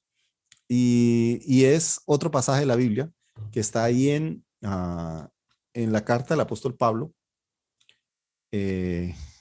a Timoteo, el capítulo 5, el verso 1 y 2. ¿Ok? Timoteo, primera carta de Timoteo, capítulo 5, verso 1 y 2. Dice así: nunca le hables con aspereza a un buen hombre, con aspereza a un hombre mayor, perdón, sino llamarle la atención con respeto, como lo harías con tu propio padre. Dirígete a los jóvenes como si les hablara a tus propios hermanos. Trata a las mujeres mayores como lo harías con tu madre, y trata a las jóvenes como a tus propias hermanas, con toda pureza. ¿Ok? La pregunta es, ¿cuál es el tema de este pasaje? El buen trato. El buen trato. Okay. ¿Cómo tratar a tu hermano? Conducta el buen trato. El respeto. A los semejantes. El Muy respeto. bien. Nuestros semejantes. Muy bien, ok. Entonces, básicamente sería cómo debemos tratar a nuestros semejantes o cómo debemos tratar a las personas de nuestro alrededor. Muy bien. ¿Y cuál sería el complemento? Con toda pureza. Todos con todo. Bueno, pero ahí hay palabras claves. ¿Cuál es la palabra clave ahí? Respeto. Sí, pero otra palabra. Otra Con respeto palabra. y amor. Pero otras palabras claves. Pureza. Como a tus propias hermanas o como a ti mismo. Podría ser. Pero mira las palabras que usa el apóstol Pablo. La Como a tus pureza de padres un y buen hermanos, a tu trato. familia. Ok, bueno. Van conmigo entonces. Venga, lo voy a silenciar otra vez un momentico. Ok, mire. El apóstol Pablo menciona la palabra papá como padre, madre, hermanos o hijos. ¿Eso qué significa? Trata a los demás con el respeto que tratarías a los miembros de tu propia familia. Lo que está diciendo es, si una señora es mayor, como si fuera tu mamá. Si una señora es de tu edad, como tu hermana. Si una señora es menor, como tu hija. Si un señor es mayor, como tu padre. O sea, trátalos con el respeto que tratarías a tu propia familia. Y esto es una palabra muy importante, porque a veces uno ve en muchos pastores el abuso de autoridad, ¿no? Entonces, y es una palabra que hemos aplicado en esta iglesia, es que las hermanas de la iglesia con el respeto, como si fueran mi familia, o sea, no las veo como con otro interés más allá del respeto, como si es de mi edad, como mi hermana, y yo tengo una hermana al cual amo muchísimo, bueno, tengo 2 hermanas, son misioneras. Lo otro es, si son menores, como si fueran mi hija, el mismo respeto. Si es mayor, como mi mamá, que también es otra mujer que amo. Entonces, mira, yo tengo, y ese es el grado de respeto, y lo mismo los señores mayores, como si fueran mi padre, y si es de mi edad, como si fueran mi hermano. Entonces, ese es el respeto que debe estar ahí, y ahí ya quitamos toda relación malsana y de pronto vínculo que a veces se pueda llegar a confundir. Entonces, y creo que estamos llamados a mantener el respeto y como dice la Biblia, que podamos honrarnos unos a otros con ese respeto que siempre está en medio de nuestra relación. Entonces, esto nos evitaría muchos problemas, muchos inconvenientes que se dan a veces en muchas iglesias cuando se propasa ese respeto, ¿no? Ten cuidado cómo tratas, cómo te acercas, sí, se puede saludar, pero con mucho respeto, por favor. Yo creo que aquí es donde el apóstol Pablo le está dando un consejo maravilloso a Timoteo y creo que es válido y muy importante también para nosotros. Miremos otro ejemplo de la palabra y con este vamos mirando esta parte. Hay un pasaje que es muy bonito, que es el salmo más cortico, ¿no? Que es lo que yo he llamado, el Salmo 117. Dice así este pasaje, dice: alaben al Señor todas las naciones, aclámenlo todos los pueblos, pues grande es su amor con nosotros. La fidelidad del Señor es eterna. Aleluya. ¿Ok? Es un salmo muy cortico, Salmo 119. ¿Cuál es el tema? Recuerden, para mirar el tema, primero debemos mirar las palabras claves. ¿Cuáles serán las palabras claves? Alabar. La palabra pues. Alabar. Da una razón, un motivo. Muy bien, la palabra pues. Es más, en otra versión dice porque. Entonces, si es pues o porque, quiere decir que el tema debe ser ¿cómo? Una pregunta. Gracias, excelente. Oye, están pero pilosos. Estoy muy contento porque qué calidad de estudiantes que tengo. Impresionante. Entonces, me está dando una respuesta a una pregunta. ¿Qué otra cosa podemos mirar? ¿Qué otra palabra clave? Amor. Amor. Honrar a Dios, pastor, honrar. Ajá. Fidelidad. Fidelidad, muy bien. Pero otra palabra que alguien me mencionó, todas, muy bien, todas, todos. Lo repite 2 veces. Entonces, ¿cuál sería el tema? A ver, menciona una Pastor, pregunta. ¿podría ser por qué todos deberíamos alabar al Señor o por qué todos deberían alabar al Señor? Excelente, excelente. Esa es la pregunta. ¿Por qué todos debemos alabar al Señor? ¿O por qué todos deben alabar al Señor? Excelente. ¿Y cuál es la respuesta? El complemento. ¿Cuál es? 2. Aquí hay 2. El primero. Porque es grande su amor. Por su amor. Muy bien. Por su fidelidad. Excelente. Primero, porque su amor es grande. Y segundo, porque la fidelidad del Señor es eterna. Eterna. Muchas gracias. Excelente. Bueno, muy bien. Ahora, mire que ya esto nos da la idea principal. ¿Sí? Nos dice por qué todos debemos alabar al Señor. Ahora, ya cuando uno mira esto, uno al estudiar en la parte del pasaje, pues uno empieza pensando es lo que yo he llamado la pregunta problema. ¿Cuál es lo que está respondiendo este texto? Este salmo, ¿cómo este salmo responde o es una palabra de Dios? Recuerde que no empezó para nosotros, sino empezó para el pueblo judío. Y por eso es importante mirar el contexto. Dice la Biblia que un texto fuera de contexto es un pretexto. Y tengo que pensar en cómo esta fue una palabra para el pueblo judío en su contexto. ¿Y cuál era el problema que tenía el pueblo judío? ¿Cuál era su, por así decirlo, su dificultad al cual el Señor les está hablando en este salmo? La dificultad que tenía el pueblo judío es que se creían exclusivos, se creían los únicos que debían alabar al Señor, se creían el pueblo de Dios. Yo les hablé hace 8 días acerca de Jonás. ¿Cuál era el problema de Jonás? El orgullo, ese era su gran problema. No era la desobediencia, el problema era el orgullo, porque no quería que nadie más se salvara. ¿Por qué Jonás estaba furioso? Porque él dijo, mire, por eso es que no quería predicar, porque va y se convierten estos desgraciados. Yo que no quería que se convirtieran, porque él quería era que el Señor los matara. Y eso es lo que él quería. Mire, Jonás se entera que el Señor los va a matar y que dice, yeah, maracuyá. Oh. Sí, o sea, nadie le ayuda al enemigo. Mire, si usted tiene tal vez una buena noticia para darle a la persona que le quitó a su esposa o a su esposo, ¿usted qué dice? Oh, yo que la voy a dar, ¿no? Esta es una buena, no le digo que allá le tienen un premio especial. Tal vez lo escondemos porque creemos que esa persona lo que merece es castigo, lo que merece es que sufra, como dice una canción de La Competencia, ¿cómo es? Que sufra, que llore.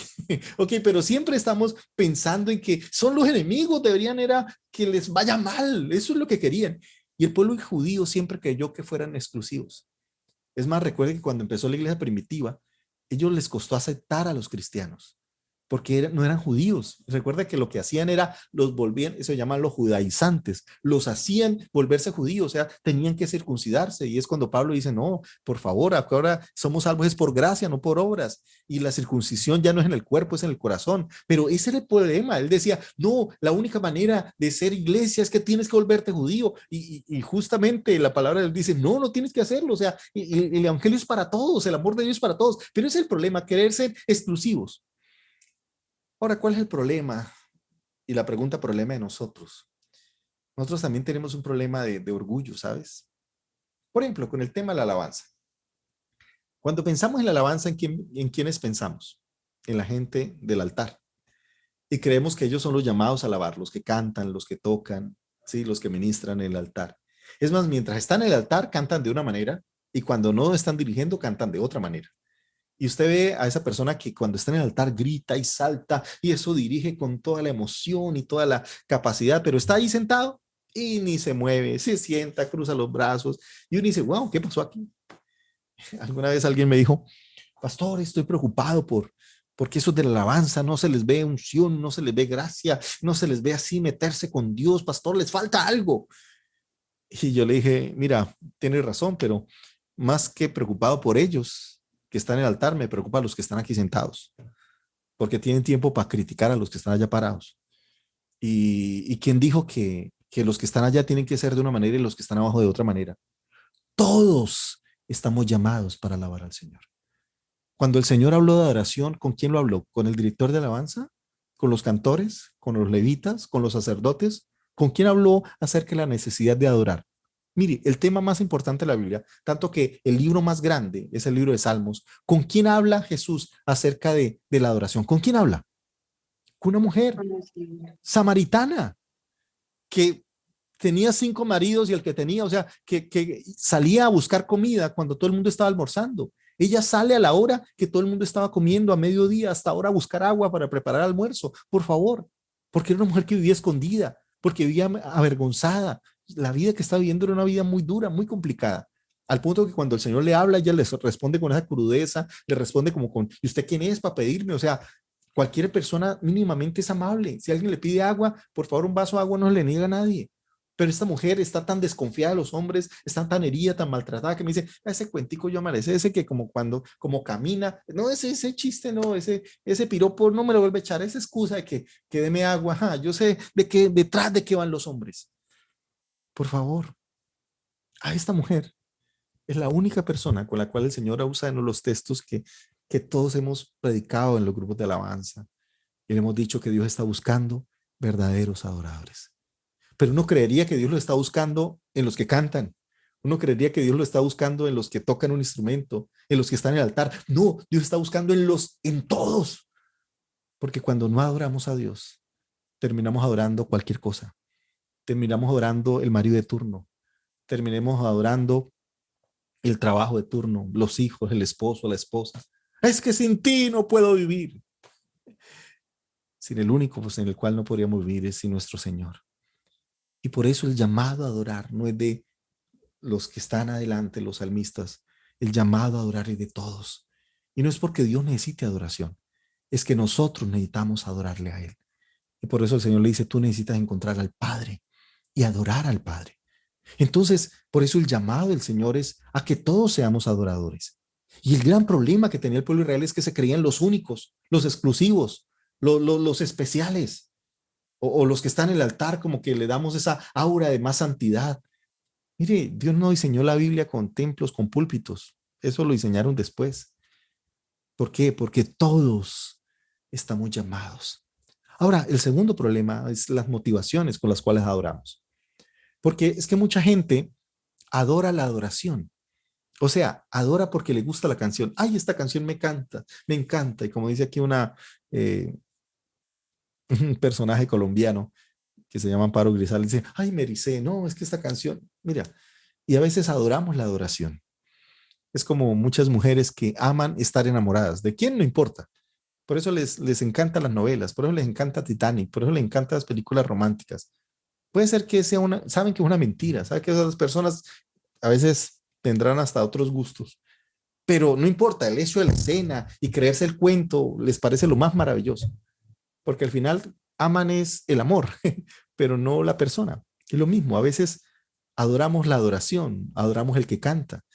Si este domingo en la iglesia tuviéramos cantante a Marcos Witt ministrando con Jaime Murray, bueno, Jaime Murray ya está en la presencia del Señor, pero con Marcos Barrientos, con Marcos Brunet, perdón, uno diría, estaría llenísimo a reventar.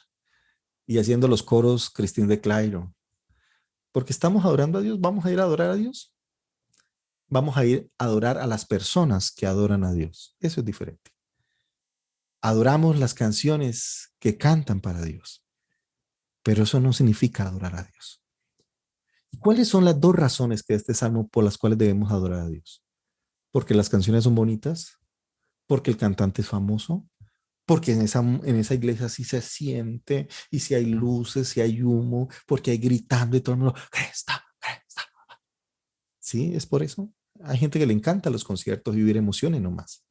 Y los que están en este concierto, después están en otro, y en cristiano, no cristiano, porque están viviendo esas emociones. Adoran son las emociones. ¿Cuáles deben ser las 2 razones por las cuales debo adorar a Dios? La primera, por su amor. Y la segunda, su fidelidad. Son las 2 únicas razones. Independientemente de las canciones, independientemente del cantante, independientemente de la persona que esté allí en el altar. La razón por la cual debo adorar al Señor, Así no haya música, así no hayan instrumentos, así no haya un cantante famoso. Es que yo no adoro por el cantante famoso. Y a mí me llama la atención que hay personas que en la iglesia, por favor, a duras penas abren los ojos, con un aburrimiento. Eso, el tema de la adoración, por favor, eso parecería que no quiere estar ahí. Es más, llegan a la hora de la predicación. Y uno lo ve que cuando están en un concierto, ay, sí saltan y dice, wow, ¿y por qué? O sea, ¿tienen que esperar un cantante? ¿Tienes que esperar una multitud? ¿O podemos adorar a Dios aún en el secreto? Yo te digo algo, mis mejores tiempos con Dios, mis mejores tiempos de adoración no son en el culto, son a solas. Cuando tomo aquí el piano y empiezo a cantar al Señor, porque Él debe ser nuestra adoración. Y la razón con la cual debo adorarle, mi motivación, es su amor y su fidelidad, que es una fidelidad que es eterna, que es grande, es la razón. No necesito añadir razones, no necesito añadir emociones, no necesito añadir luces y humo. Ahora, no estoy diciendo que sea malo tenerlo, genial, y ojalá lo pudiéramos tener, pero qué triste cuando nos enamoramos de las cosas y no nos enamoramos de Dios. Adoramos la adoración de Dios, pero no al Dios de la adoración. Y a veces confundimos el amor a Dios con el amor a las cosas de Dios, las canciones, la música, el ambiente, las sillas, el lugar, el escenario. Uy, espectacular, pastor, y eso. Qué bueno volver a la razón fundamental, que la razón por la cual nos mueve a adorar a Dios es por su amor, es por su fidelidad. Que no tengamos razones diferentes a la razón más importante. Y la razón más importante por la cual tú y yo adoramos es Él. No hay otra razón. Así que, qué bueno. Y mira cómo cuando podemos hacer una exégesis del pasaje, pues podemos crecer, podemos aprender y podemos aprovechar. Este es un texto que me encanta y no quiero predicar más porque nos alargamos. Ok, pero mira cómo desde la idea exegética tú tienes una profundización mucho más acerca del texto. Miras un poco el contexto histórico de lo que estaba pasando y eso te ayuda a entender también tu problema. Recuerda que tú puedes traer un texto y pasarlo así derecho. Tienes que mirar qué significó para estas personas. Así yo lo entienda, así sea como este salmo, muy fácil. Pero otra vez, míralo en el contexto. ¿Cuál era el problema que estaban viviendo los israelitas o cuál problema estaba viviendo el salmista? Y ahora sí, trae ese texto a nuestro contexto y ahora sí podamos aplicarlo o vivirlo. Ok, muy bien. Ahora sí sigamos con la segunda parte de nuestro estudio hermenéutico. Entonces ya vimos la observación. Ok, ya vimos otro punto que tuvimos acá que tiene que ver con la estructura o el bosquejo, que eso ya lo hicimos. Y ahora sí vamos a pasar a la segunda parte que tiene que ver con el rol de un científico. Ok, y aquí ya la palabra es aprenda. O sea, yo voy ahora sí a interpretar los hechos, voy a aprender qué me enseñan, ¿no? ¿Qué puedo descubrir de ellos? Y entonces aquí en esta palabra aprenda, en este paso, en este segundo paso general, tengo que mirar la pregunta clave. Y la pregunta clave aquí es, ¿qué significa el texto? Esto que yo estoy leyendo, ¿qué significa? Ahora, ¿qué significado tuvo en su contexto, en su cultura, en su tiempo? Y la otra es, y el propósito es aquí, comprender lo que significa el pasaje para los receptores originales. Esto es importante. Es lo que yo acabo de decir con el Salmo, ¿no? A veces lo leemos y el Señor nos invita a alabar. Ok, sí, es cierto, Dios nos está invitando a alabarle. Pero la pregunta es, ¿qué significó este texto para ellos en su contexto? ¿Qué significó en su cultura? ¿Por qué les iba a llamar la atención? Y ahí es donde yo les dije la palabra todos. Para ellos les llamó la atención, porque el Señor no dice todo Israel, no dice todo Judá, no dice todas las naciones, todos los pueblos, todo el mundo debe alabar al Señor. Y yo creo que esa universalidad es la que el Señor está llamando la atención de su pueblo. Entonces aquí voy a utilizar un proceso y voy a utilizar recursos, el texto, significado del texto, para entender más lo que significa, especialmente lo que significó para sus receptores originales. Ahora, ¿cómo arranco? La primera cosa es, tengo que analizar el género. No es lo mismo interpretar, yo les dije, una narrativa, una prosa o una poesía. Es muy diferente, ¿ok? Entonces hay que mirar qué tipo de literatura es, qué material, si es narrativo, es poético, es sabiduría, y eso nos va a ayudar a entender y dar una mejor interpretación del texto. Y voy a colocar aquí algunos ejemplos. Por ejemplo, nosotros tenemos algo que llama la poesía hebrea. ¿Qué es la poesía hebrea? La poesía hebrea, por ejemplo, nuestra poesía está basado en algo que se llama la rima, ¿sí? Entonces, por ejemplo, tus ojos son dos luceros que alumbran mi basurero, o algo así. O sea, es poético cuando rima y no como el chiste malísimo del, del pastucito que dice, allá arriba en aquel alto hay un pisco que canta y en su canto dice, ok, chiste malo. Pero no se trata, o sea, la idea es humor y si es chiste o sorpresa o si rima. Esa es nuestra manera de construcción poética. Voy a borrar ese chiste, está terrible. pero lo que sí, los hebreos tienen otras construcciones, además de la rima, o los sonidos, o los acrósticos, que son hermosísimos, y se llama el paralelismo. Por ejemplo, en el pasaje que estamos viendo de buena fama, y recuerde que de mucha estima, como el buen nombre y la mucha riqueza, es de más estima el buen nombre que las muchas riquezas, y otra vez lo repite, pero con otras palabras. Eso se llama paralelismo. ¿Y qué es paralelismo? Es decir lo mismo, pero con otras palabras. Mire, aquí me dan otro. Del cielo cayó un boxeador. No rima, pero pega. Ok, excelente.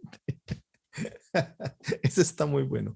Ok, pero lo que estoy diciendo es que la manera como que ellos construyen algo que llama el paralelismo, y hay muchos tipos de paralelismo. Yo les aconsejo ver un video que tengo, es un video muy viejito, se llama Poesía Hebrea. En ese video estoy sin cabello, no se asusten, soy yo. Nadie cree que soy yo. Bueno, estaba un poquito más delgado, pero estaba sin pelo y no le voy a contestar ahora por qué estaba sin pelo en ese momento, pero bueno, ese es un contexto especial, pero es un video hace ya algunos años, más o menos unos 8 años, pero se llama así Poesía Hebrea, es muy bueno, donde estoy sin pelo y hablo más del paralelismo. Por favor, tienen que verlo porque aquí no puedo hablar todo lo que allá habla. Dentro de este seminario vamos a ver poesía hebrea, pero no puedo verlo acá. Voy a dar un ejemplo de paralelismo. Por ejemplo, dice, el buey conoce a su dueño y el asno el pesebre de su señor. Israel no entiende, mi pueblo no tiene conocimiento. Miremos este segundo. Dice, Israel es lo mismo que mi pueblo, no entiende, es lo mismo que no tiene conocimiento. Pero otra vez, este se llama decir lo mismo 2 veces, o sea, se llama paralelismo. Mira que vuelve y repite la idea. Sin embargo, hay muchos tipos de paralelismo. Por ejemplo, este segundo, Israel no entiende, mi pueblo no tiene conocimiento, ese se llama paralelismo sinónimo.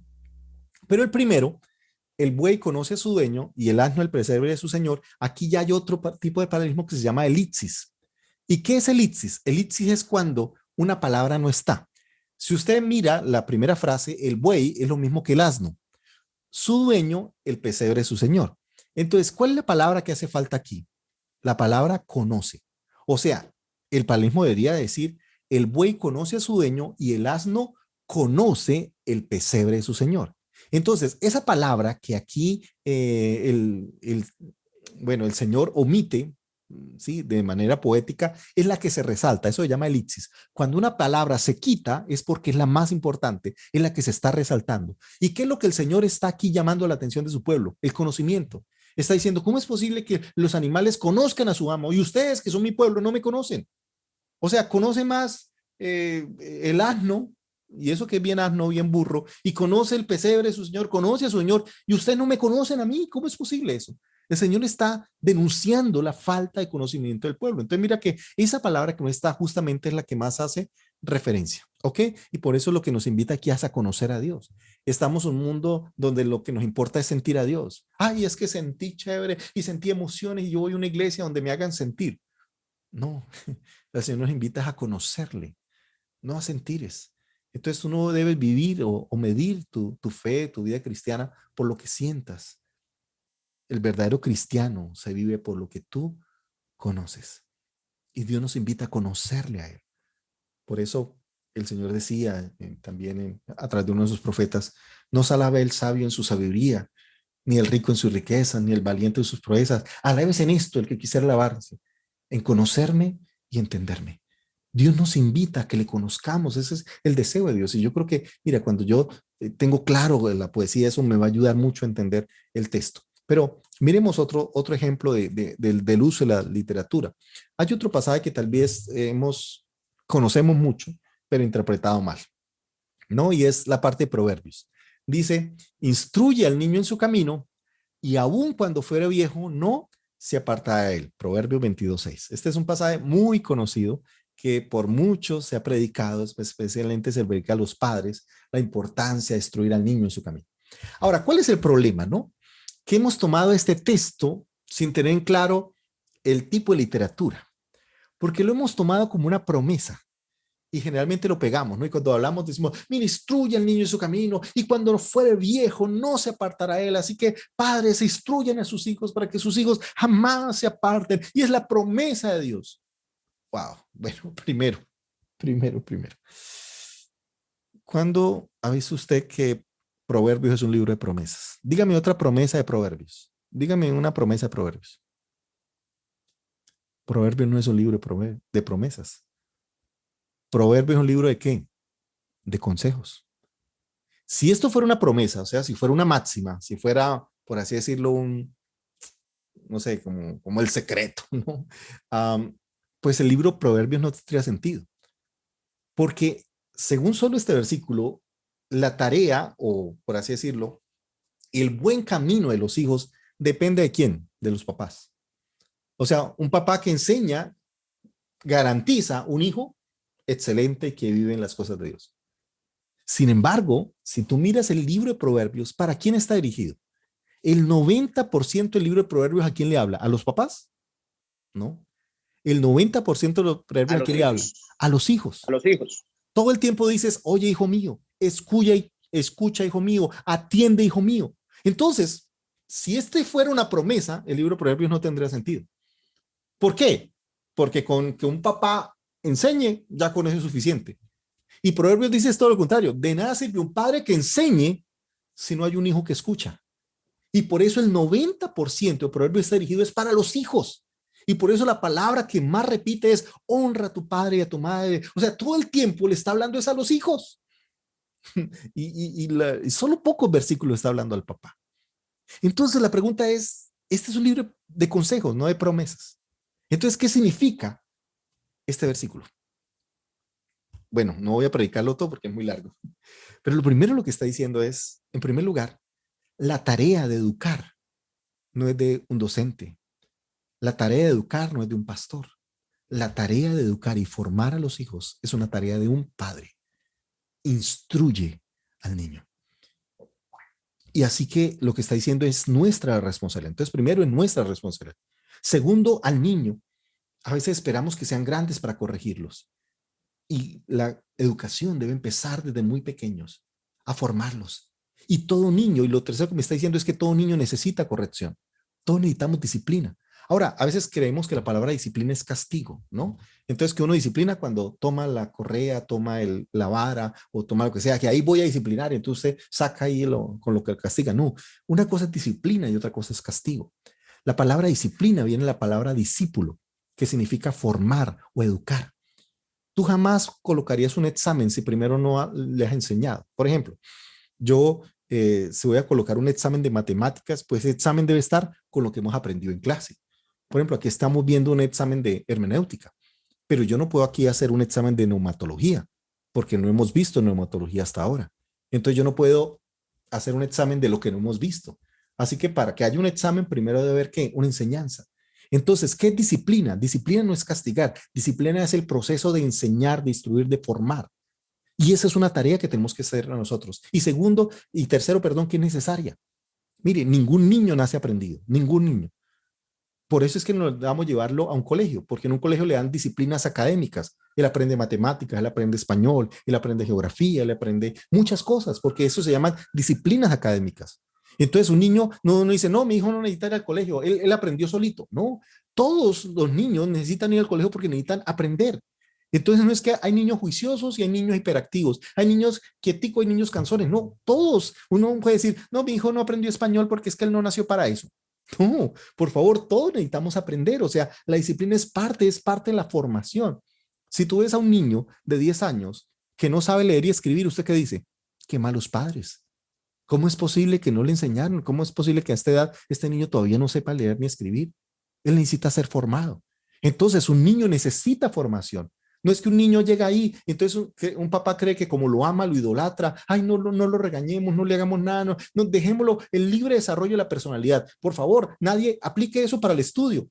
Entonces, el libre desarrollo de la personalidad no significa no mandarlo a estudiar. Todo lo contrario, el gobierno nos exige que parte de la tarea como padres es que lo formemos en la disciplina académica. Bueno, ¿por qué no debe estar también la disciplina moral? ¿Por qué no está la disciplina espiritual? Por eso nuestra sociedad está mal. Porque estamos padres que no están orientando, que no están formando, que no están discipulando. Por eso disciplina es el arte de discipular a tus hijos. Ahora, pero no me quiero extender eso porque cómo discipular y cómo formar, otra vez, otra serie. Si quieres ver los videos, están ahí en YouTube. Pero lo cuarto que nos enseña este versículo, quiero preguntar, ¿alguna vez un papá puede ver a su hijo viejo? Porque dice ahí, cuando fuere viejo, no se apartará de él. ¿Algún papá alguna vez verá a su hijo viejo? No.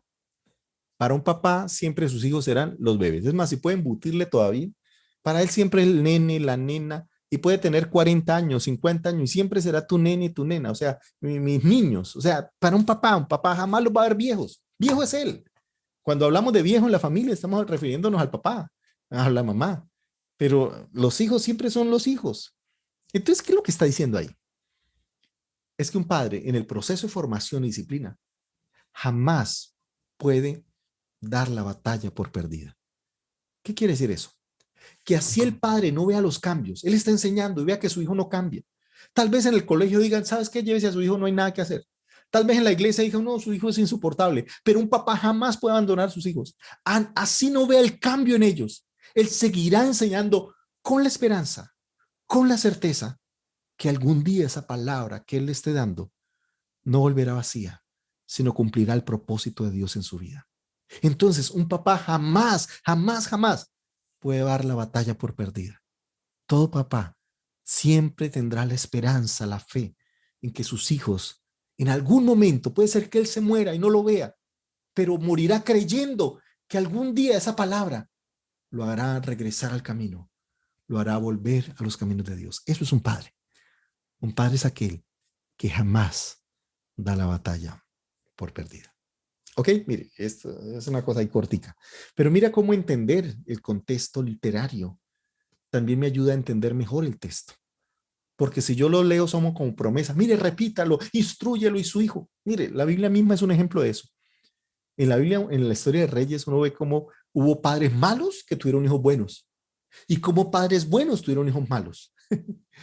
No sé si recuerdan el caso del papá de Ezequías. Ese papá fue malo, pero una cosa malo, pero con ganas. Y un padre tan malo tuvo un hijo tan bueno que fue Ezequías. Dice la Biblia que no hubo un rey mejor que él. Y dice porque Ezequías siguió los caminos de David su padre. Y David no era el papá de él, David era un antepasado. Sin embargo, el modelo que Ezequías tuvo para seguir no fue su papá, porque su papá fue lo peor. Fue un antepasado que fue David.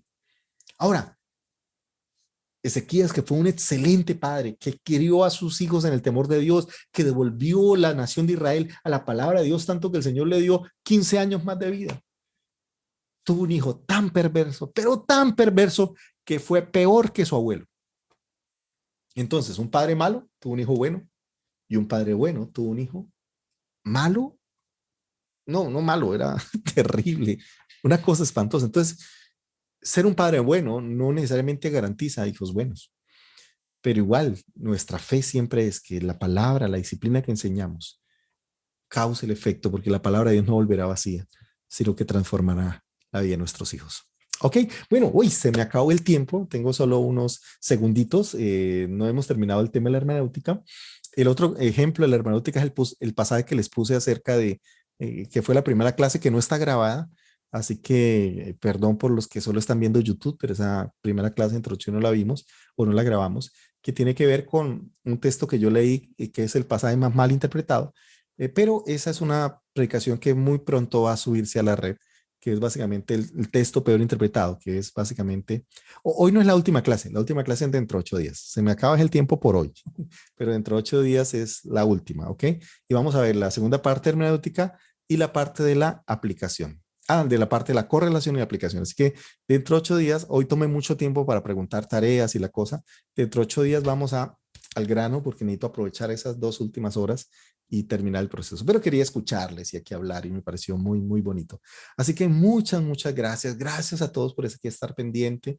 Gracias por tener la paciencia, estar las 2 horas completicas. Yo sé que algunos bajan, vuelven, pero la mayoría están fieles. Algunos están de grupos, ya sea pareja, otros veo una hermana que tiene como otras 3 que invita. Así que algunos están viendo la clase en grupos, otros individual. A todos un abrazo grandísimo. Me encanta verlos, a los pastores de Costa Rica, los que están de Paraguay, aquí de Colombia. Un abrazo para todos, les apreciamos muchísimo, les queremos muchísimo y aquí somos puntuales para empezar y somos puntuales para terminar. Un abrazo para todos.